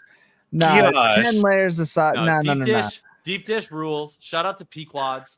No. I went there a couple years Ass. ago, or when I was in Chicago in the summer, and I had got tavern style. I got deep dish from a few different places. I loved all aspects. Gun to my head, I'm taking tavern style, but I still really enjoyed the deep dish for sure. You have I enjoyed everything slice with of that Chicago. thing. Riverwalk was Gosh. incredible. I love the Blues bars, and I loved Wrigley Field. The Bears, though, and their online fan community, you guys can get fucked. But everything else about Chicago, big fan. No, I can't. I'm sorry. I eat a deep dish slice Chicago style, and I feel like I'm an anvil for the next day and a half. And this is coming from a former fat piece of shit. Okay, I've only recently lost weight. Okay, and an even Italian at my fat piece of fattest, shit to boot. an Italian fat piece of shit. Okay, Yeah. 255 pounds at 5'8". I was basically a walking blimp, and I could house extra large pizzas all day. I'm sorry, but deep dish Chicago style pizza made me feel like I was carrying in it. I felt like I was on my way to my 600-pound life after a slice. I couldn't do it. And I'm sorry, the doctor on my 600-pound life is mean as hell, and I don't want to meet that guy. Can't do it. I'm sure their delis are dope. I can't wait to go to. I'm going to be playing golf in Chicago in August. I can't wait. Me, Jake Perry, going to link up. It's going to be awesome. Not having deep dish Chicago pizza while I'm out there. I will go check out a few delis, though. I have never disagreed with Thomas more in a whole show. Like, just take after take here. It's been rough to listen to. No, Howland. Oh my Oh god, my Howland, get out of here. gosh. Me and Howland Yeah, today, you we're think- not Oh opponents. We're my on the I'll same tell you what, team. Howland. That there's not going to be much of a delay for the lag today with this. Team deep dish. I've automatically I'm lost. with you, A Luke. deep dish pizza with a No. cornmeal crust. Oh my gosh. Like Yeah, that. John Atlas, Do you have a favorite deep dish place in Chicago? deep dish, 8 months pregnant. No, that's the one I make at home just because I like the Oh, style you of pizza make so deep much. dish at home. You Wow. darn tootin' Alright. I do. It takes me 6 hours to make it, but it Oh my is goodness. delicious. Oh my gosh. But yeah, just Thomas, bad take after bad take right Jake's now. not going to kill me. Jake's not going to kill me for this. Okay, he's not. We've already discussed my dislike for deep dish Chicago pizza.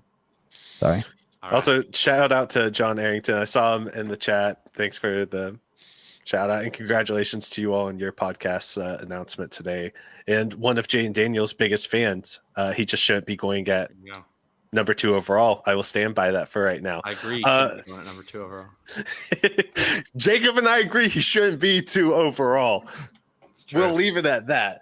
But for round 7 for me, I'm going to say it's Joe Mixon. And a lot of That's it's the just, right answer. yeah, just a lot of it is they've added competition. He was solely dependent on volume last season. Their offensive line is still atrocious. And that's, putting it a little lightly there. And I think that Woody Marks is a legitimate threat to his passing down work. I'm not as worried about Nick Chubb. I think Nick Chubb's probably going to steal 5 to 6 carries from him a game, which is going to hurt whenever he's solely dependent on volume. But Woody Marks coming in and having like an actual impact on the number of routes that he's running could be a really big issue for him moving forward. And with some of the other running backs that you can take around the same time, much rather have Alvin Kamara, even though the Saints are a disaster. I know Jacob will spoiler. There's another running back around too that I would rather have over Joe Mixon. And we can go down the line too for some other types of shots. But he's the veteran running back I'm staying away from the most right now, especially having to pay that price to get him. Yeah, Mixon definitely somebody I want to acquire in league from somebody that thinks Nick Chubb's career isn't hanging on by a thread, just like his knees. So definitely want to acquire. Again, I just want to acquire these old running backs cheaper, and it's not in drafts. It's DK Metcalf for me. DK Metcalf has been somebody that has always been drafted significantly higher than he's produced, and that's not for me. I don't think that a lot of that's really going to change in Pittsburgh. He's just okay. I would rather have guys like Jalen Waddle. I don't think there's a big difference between DK Metcalf and Jameson Williams. I'm not a big fan of DK Metcalf. I think his overall price of wide receiver 28 is like pretty good, but I don't want to click him anymore. Arthur Smith offense, Aaron Rodgers. It's not for me. I'm not a big DK Metcalf guy. So for me, it's DK Metcalf because everyone's already been picked. Chris Olave was picked around before. I'm looking at him in the 7th tier. We got DJ Moore already. I've harped on the running backs. I could have said Justin Fields, but like in round 7, I'm taking a swing at quarterbacks usually. So yeah, fair. I'm fine with that. Time for you to think about QB1. Exactly. You're exactly right. It's time for me to think about QB1. So we got a Waddle and Jameson Williams. George Pickens is up there too. Same with Matthew Golden. But for me, DK Metcalf. Let's go round 8 and finish it off. Lucas, was I the only one who like got twigged into an unintentional Wicked reference when he was like, I can't click him anymore?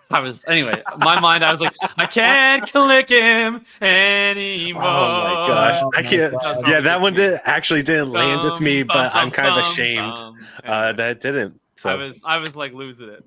I will be at Wicked 2's opening night. Yeah, same here.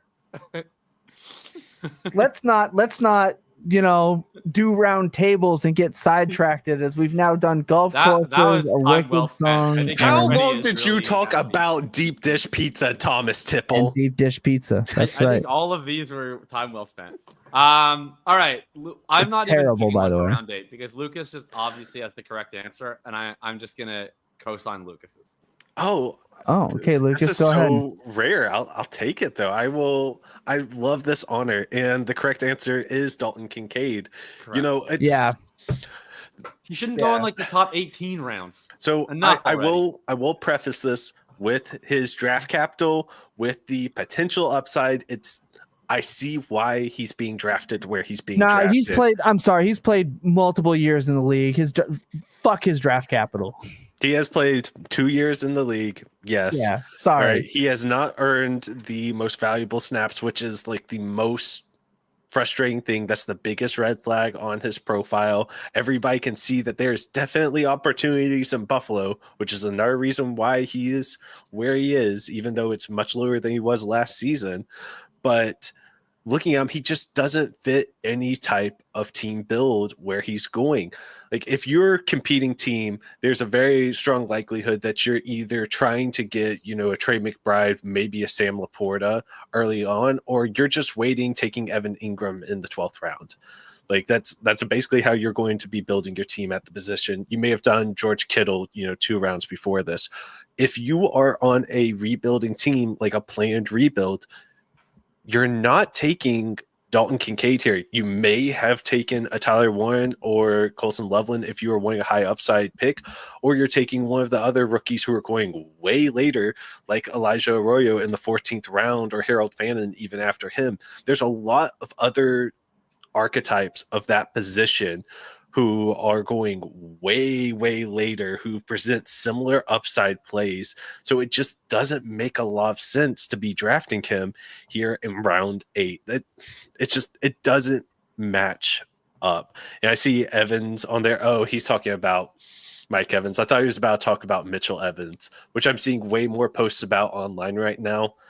Yeah, I am excited for Mitchell Evans. I don't even think he has an ADP. He's being drafted so late, but I just realized I apparently picked up a lot of them on waivers, and I didn't know that. Love Mitchell Evans. Fill it out and check, and then I was like, I checked my exposures the other day, and I saw that I had all this Mitchell Evans, and then I starting to see the Mitchell Evans hype on Twitter, and maybe we're cooking with a little gas here. I don't know. I'm going to be hopeful about tight ends this year because I was talking about Oronte Gadsden like a month before the draft, actually even before then. So he's been looking really good. Just talking about Mitchell Evans leading up to the draft too. I'm really excited about this, and I'm going to be really annoying about my victory laps if they end up hitting. I just need one of them to hit, and I'll be ecstatic. But yeah. And that's even more type of players that you can take for cheap to basically free and still present similar upsides to Dalton Kincaid. It's unfortunate. Still, Dalton Kincaid was a beast coming out of college, but it just hasn't worked out so far. All right. Yeah, Kincaid was the right call. I got to go with David Montgomery. Yeah, that was who I was going to pick if I didn't just concede. So now I really don't need to pick.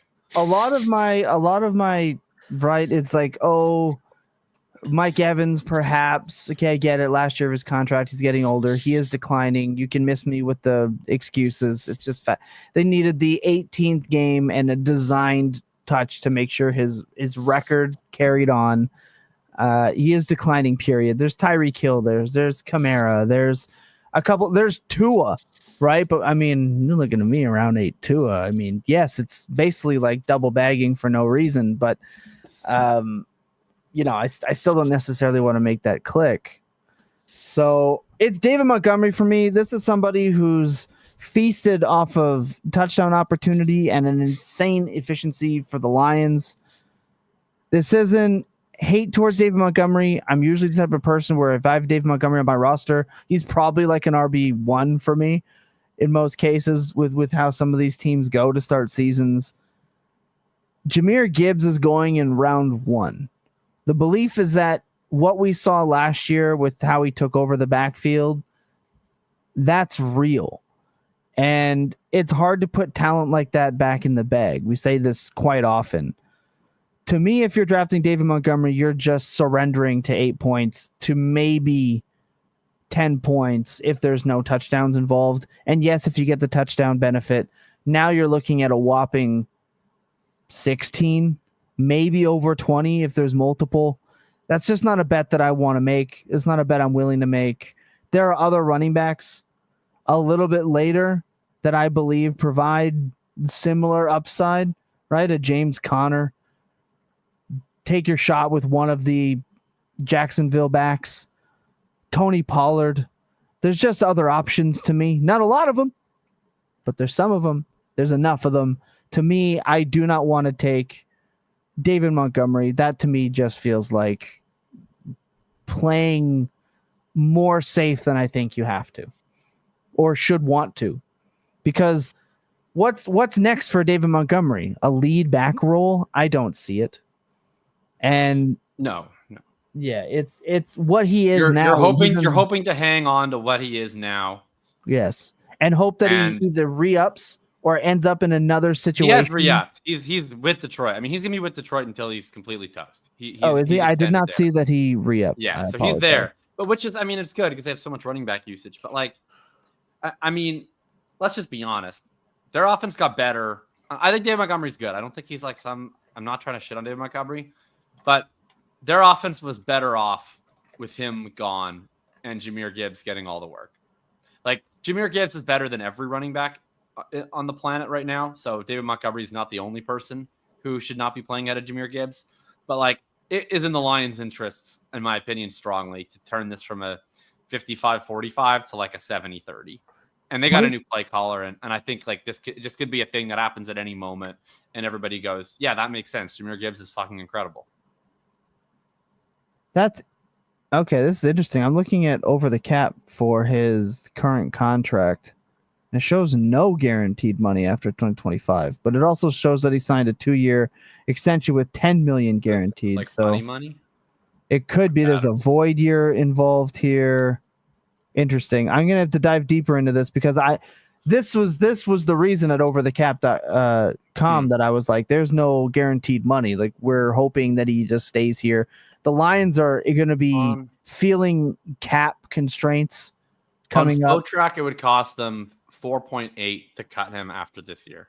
Yeah, so that's not enough to me to really.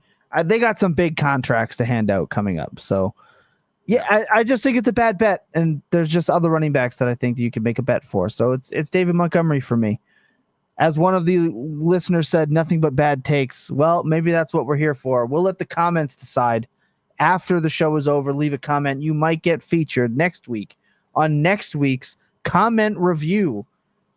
This time with Graham Barfield next week. That's going to do it. We got some questions we're going to dive into. Not too many, but we got enough. That means it is Q&A time. So sit tight. We'll be right back so we can do Q&A. Oh, I barely missed that one. All right, let's talk Dynasty Q&A. Jacob, you know what to do. Run through the questions. All Let's see what we got. We can rapid fire some of these off. Okay, would it be worth it to give up 2 ones in 2026? Wait, isn't this from last year? Do we have some of these last weeks? I have 7 starred right now. Jacob, I'll toss Why do I see 20? Why do I see 25 starred? I don't know why you would see that many starred, but I will toss this one up here for you. Okay, it's on screen. All right, that works. I traded Lamb for 27 and 26 first along with Jeudy. League mates are killing me. Jeudy career is coming. Lamb already had it. Yeah, I would be happily trading Jeudy and 2 ones for Lamb. I would agree. One would argue that producing like Ja'Marr Chase could down at the stretch of a season way past your career averages would. He didn't even have a year, but I mean, Jeudy didn't even have a 0.2 targets per route run last year. He got there on a great stretch of play. Like his peripheral data is not that different from overall his career. They had so many routes down the stretch. Like they were dropping back 60 times on some of those James games. And granted, they might again, but a lot of people think about. I mean, maybe some of the Flacco games, but I don't think they're going to be doing that with Shedeur or Gabriel. Let me know when y'all do a 2 quarterback, 2 tight end, 1.75 or higher tight end premium dynasty best ball league. I'll join. 2 I'm being tight end, 1.75 tight end premium is fucking psychotic. I'm being trolled right now. Is this Big Diaz? The first round is just all tight ends. Is this a Ferris burner? I wonder, because I feel like I'm getting trolled right now. It's got to be a Ferris burner. All right, Pesky. I took Daniels at 102 and traded back into the 206 to take Mahomes and took Nico at 210. I don't want to be anything other than crazy. You got a great price on Mahomes. That is a great price on Mahomes considering he's the 112. And then you took Nico at 210. Daniels at 1-2. Pesky, you're setting the table. James George. Have the 102 in an 8-team league that is ready to compete. Oh my God. Have been offered CMC and a 27-1 for the 102. Good chance the 27-1 is high due to the age of the other team. Thoughts?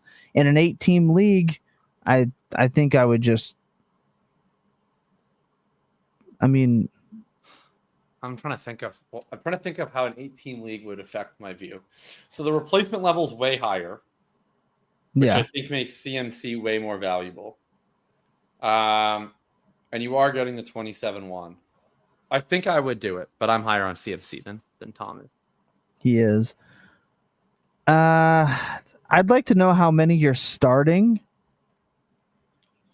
but I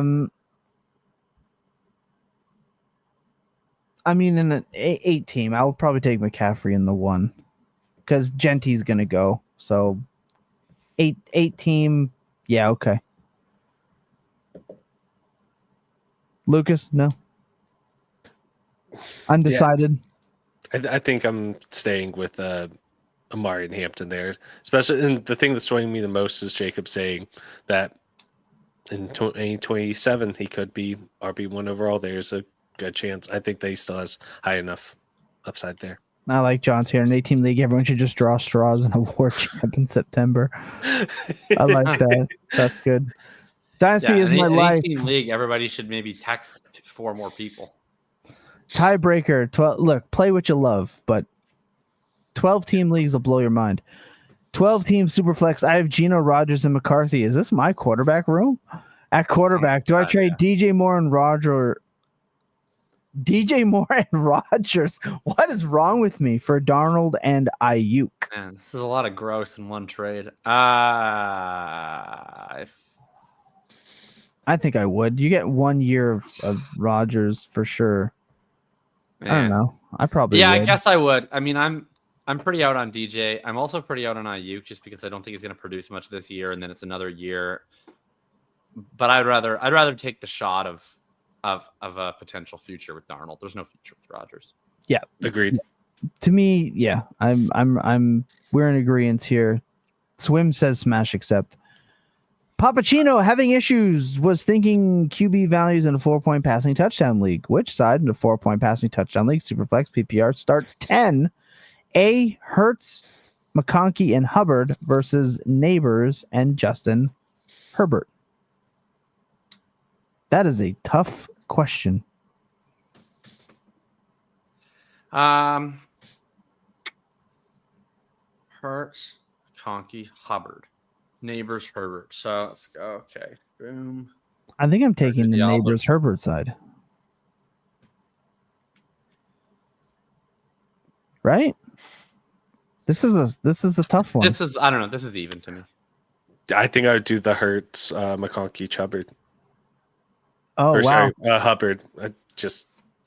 We're all I think I would maybe slightly lean to the Neighbors side, but this is like a really even trade for me. I don't have a strong opinion on it. Yeah. Do you need a running back?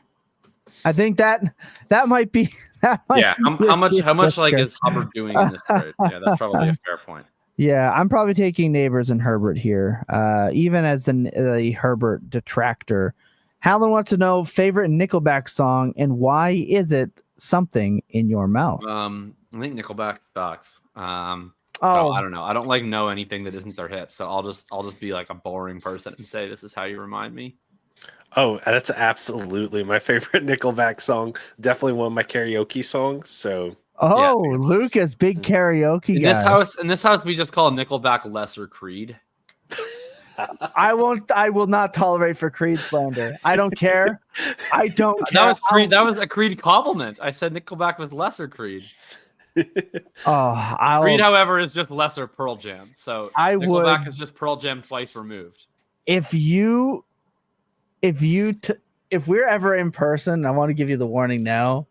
If we're like 3 beers deep on a golf course and you utter unkind words about Creed, there's a good chance I'll throw hands. Kind words about Creed. No, you did it backhandedly. It wasn't like you.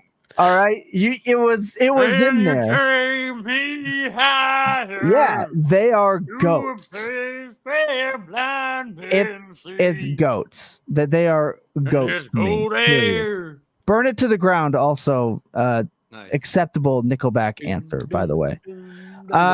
That being said, yeah, we did get a threat. Look, I will throw hands with people that think Creed is awful. All right, period. I like Creed. I don't know why I'm being wrongly maligned. I can't name a single Creed song.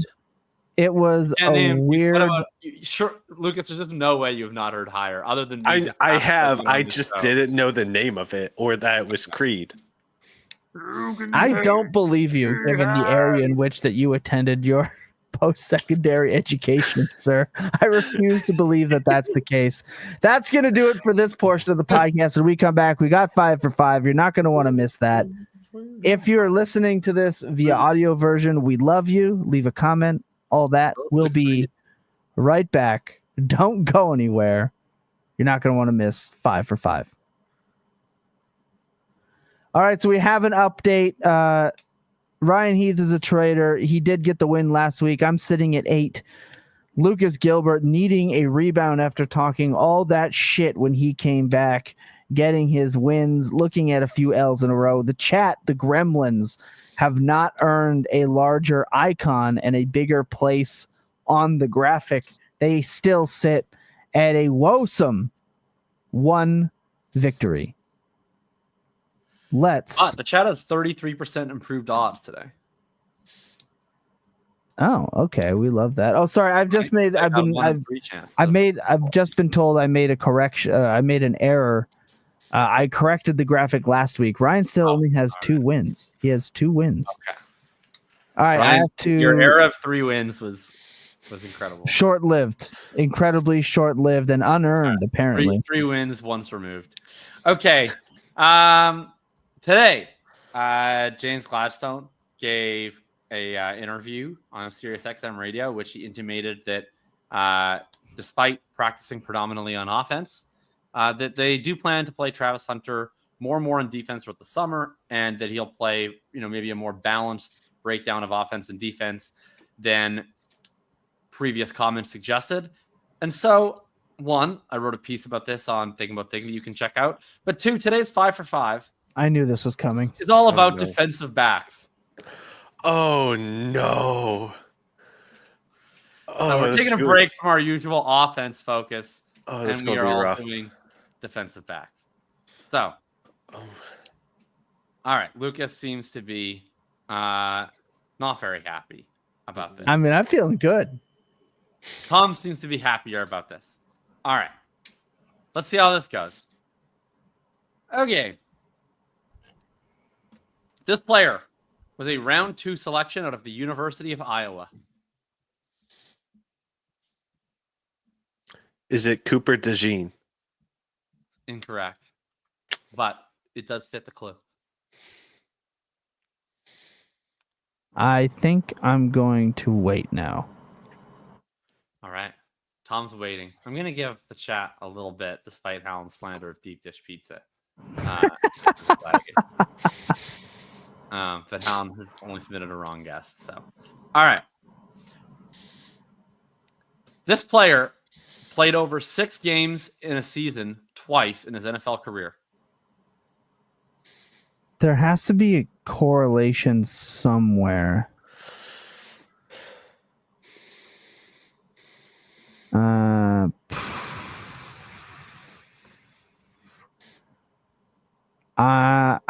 gonna hold up. I've run out of. Well, you can't block Lucas from guessing. Yeah. So.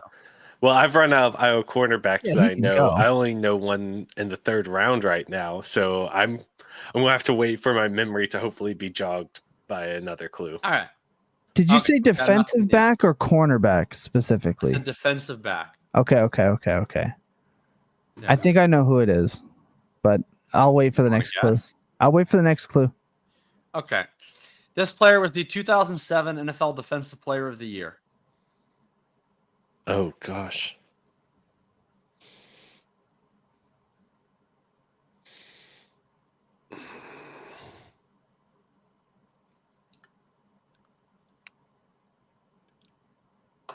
(2007) Defensive Player of the Year. Ooh. All right, I'm going to guess Bob Sanders. That's correct for 3 points. My favorite defensive Colts. player of all time. Knew it. Oh, that was the only thing that helped me. All right. Oh, Hallen a little late, and also said Josh Jackson on the 2nd round, but he did eventually get to Bob Sanders. All right.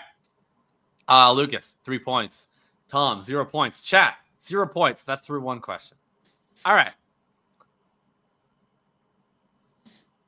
This player's last name shares a profession with a famous character in a Broadway musical.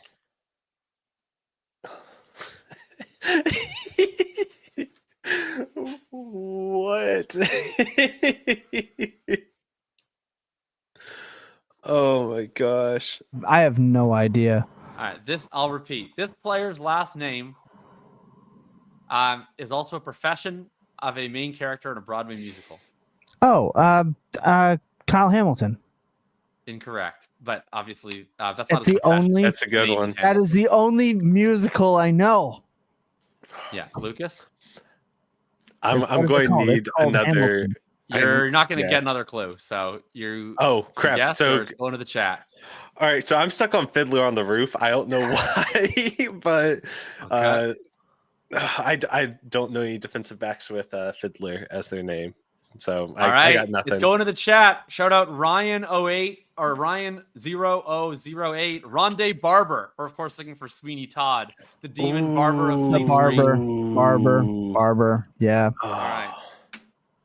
that is a musical. Yep. What are these? What kind of gates of a hell good did you one. open upon? That's a good one. So Ryan Heath, who is apparently on the show, clearly has a burner under the name Ryan0008, and is a big Sweeney Todd fan. I hope that's Ryan Heath. Almost as big of a Sweeney Todd fan as JD Vance. Oh, All right. Okay.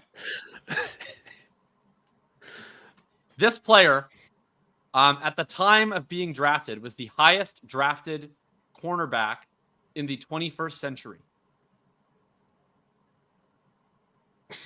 at the time he was drafted, so that could be multiple guys. It would be very funny if I just picked like the highest drafted corner in the 2000 draft. I didn't, but that would have been a really funny way to do this clue. Nope. No, I don't have it. Okay. I got nothing. You got nothing. All right. Despite his high draft status, he's played for 4 teams in his thus far 6-year NFL career. Oh, crap. Oh, gosh. I can't think of his last name, and it's killing me. Oh, gosh. Because I know exactly who it is now.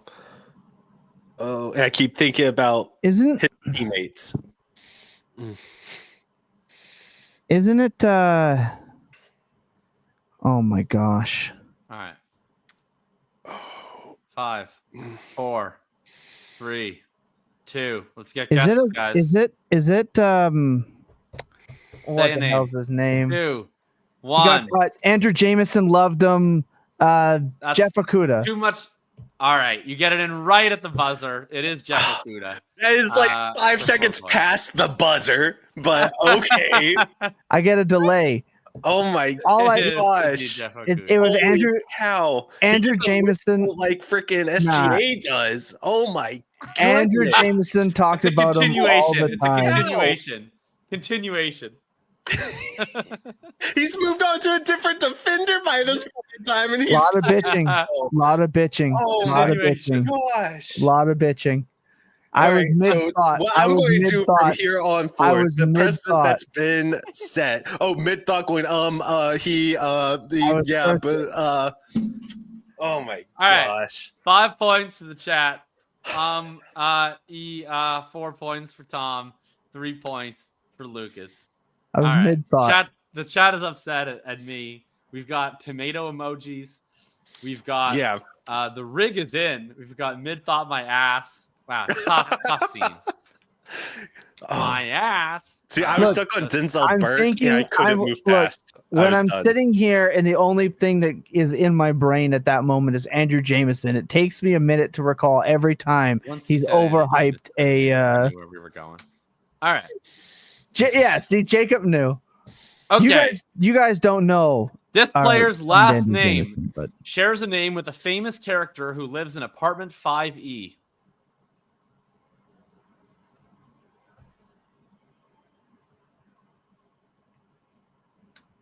I'll repeat the question. Apartment 5E. This player's last name shares a name with a famous TV character who lives in apartment 5E.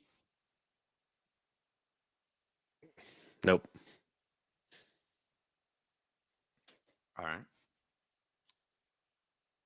Cat is trying to press buttons right now. All right. I'm not seeing. I know the show. Okay. But I can't think of who that would be. We're gonna need guesses. Move along. Next hint. 5, 4, 3, Seinfeld, 2, 1. Newman. I know it's Newman, Chat gets but I it don't 5 know the points. name. Terrence Newman. Shout Nice. out Hallen. Yeah. All right. I knew it was Seinfeld. Absolute unreal Paul. Newman. So shout out to Terrence Newman. I couldn't know the first name. I didn't know the first name. Chat is at 10 points. Tom's at 4. Lucas is at 3. We're going into the final question. Anybody can get it with an answer on one of the first 2 categories. All right. This player shares a first name with the team name of another Major 4 sports league. Did you say first name? His first name is the same as a team name of a team in another major four sports league. So not the NFL. We're looking for MLB, NHL, or NBA.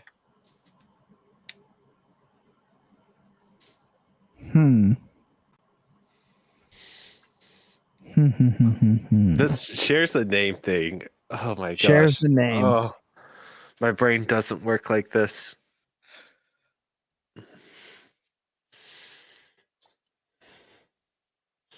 All right, we're getting I have nothing. no idea. I'm seeing blank faces. I'm not seeing any messages in the chat either. I'm going to give the chat Well, they're all another on Google. 3, 2, 1. All right, we got nothing. We're going to number 4. Yeah, because that's particularly Googleable. All right.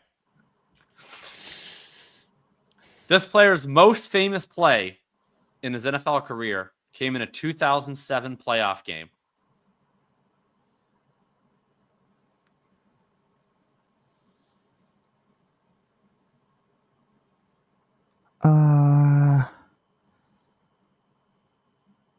I will also state this is the last clue that Lucas can win the game on. Yep.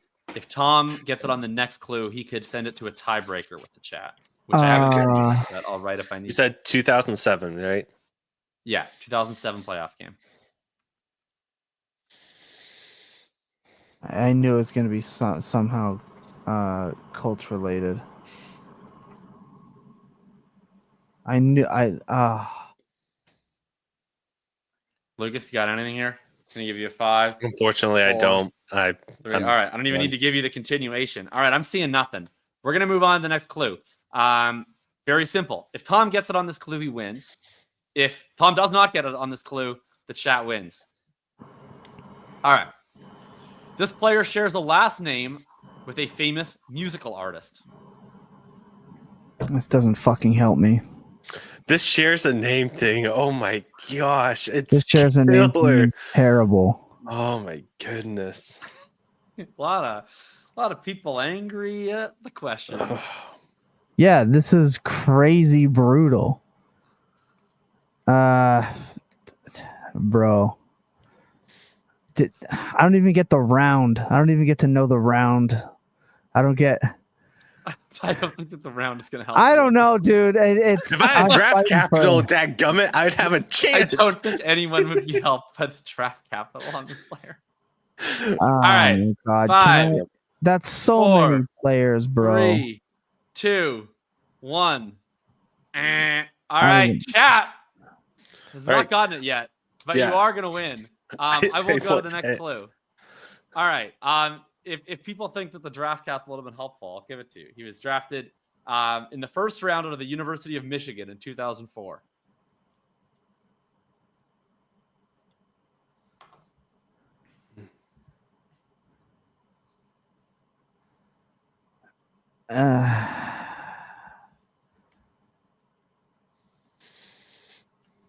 This is legitimately one of the hardest questions. Right, I'll give one last clue here. No one's got it yet, so unfortunate.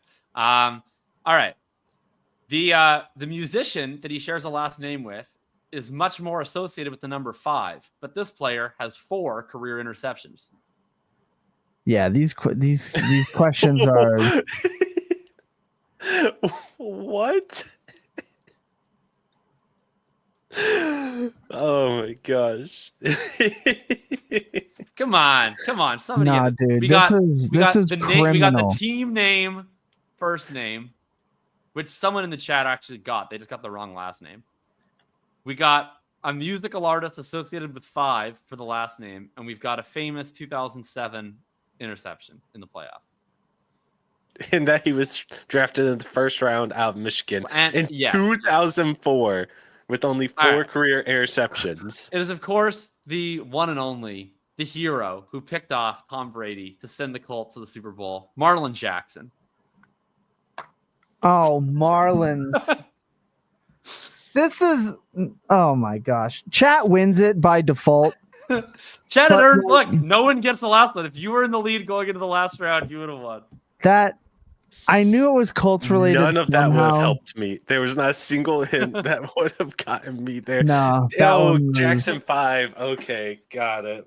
That was tough. That 5 for 5 was absolutely ruthless and brutal. That was insane difficult. Look, I'll admit that was a tough one, but if you guys are familiar with how these 5 for 5 questions get formulated, I would just say spend your time studying the rosters of the 2000 to 2009 Indianapolis Colts, and you will get answers to 5 for 5. They are, I got Bob disproportionately Sanders. represented I'll on this be happy with program. that. Chat was pretty good today. They were gonna be on Shout out Chat. I mean, Chat had a 6-point lead going in there, so I apologize for the anticlimactic finish. I probably overestimate Marlon Jackson's relevance to people who aren't me. Kinky but, Boots. Interesting call. 10, 4, 3, Oh, 0 wow. for the chat. Lawyer Malloy, great poll. I'm just looking up the best polls now. Oh, that was the profession. That was the Rondé Barber. Keys with Malik Hooker, phenomenal. Oh, another funny profession. Yeah. Fantastic. We got some great guesses in here. Chat earned this one. I'll give it up. Yeah. I'll give it up. That was Incredible a poll one. on incredible poll from Hallen on Apartment 5E. That was Yeah, as a big Seinfeld fan. Shout out. I knew, like, I rattled them off. I was like, there's no one named Seinfeld. Like, in my head, I'm like, there's no one named Kramer. It has to be Newman. And I'm just like, I couldn't figure him out. Dallas Cowboys legend, Mr. Always a lock for like 5 interceptions, Terrence Newman. And a fantastic defensive back coach. Great Also, show. Dynasty Dave, they lived in apartment 4B in Big Bang Theory because I'm currently rewatching that. So not 5E, 4B. Okay. So look, shout out. You guys are great. The show is Marlon great. Jackson. I can't. Marlon Jackson gave me the happiest moment in my entire football watching life. That guy is a goat. I don't care what anybody says. And I'm disrespected by nobody guessing Marlon Jackson. I'm sorry, bro. I'm sorry. Oh. I am sorry. Hallen said he just looked it up. He was in the 05 draft. So the question was wrong. So I'm calling an audible. I'm calling I think the chat already clinched. Foul. One that was already past when you could have won, Thomas, as a kid. 1, the chat had already clinched. 2, once again, if anyone is confused because of the 2005 versus the 2004 draft of Marlon Jackson, you are cheating. I know. That is just very clear. I know. I'm just grasping at straws now. With that being said, I love this show. I love all you guys. I can't wait for the comment sections to absolutely eviscerate all of our opinions and our takes because, look, as everyone knows, everyone who's drafting knows better than anyone else who is drafting. So shout out to everyone that knows more than everyone else. And I cannot wait. Remember, best comments go on the comment review segment heading into next week. If you want your comment to be featured, well, leave a comment when the show is done. Your comments from here in the live chat do not transfer over. You have to go back as soon as we hit end, hit refresh, leave a fresh comment. If you're listening via podcast, we still get your comments. If you are on Spotify, leave a comment. You can get featured. Be here for next week. We're pulling Graham Barfield. If all things remain the same, Graham Barfield is going to be here. Are you hosting 5 for 5 next week? We have discussed that. I have some.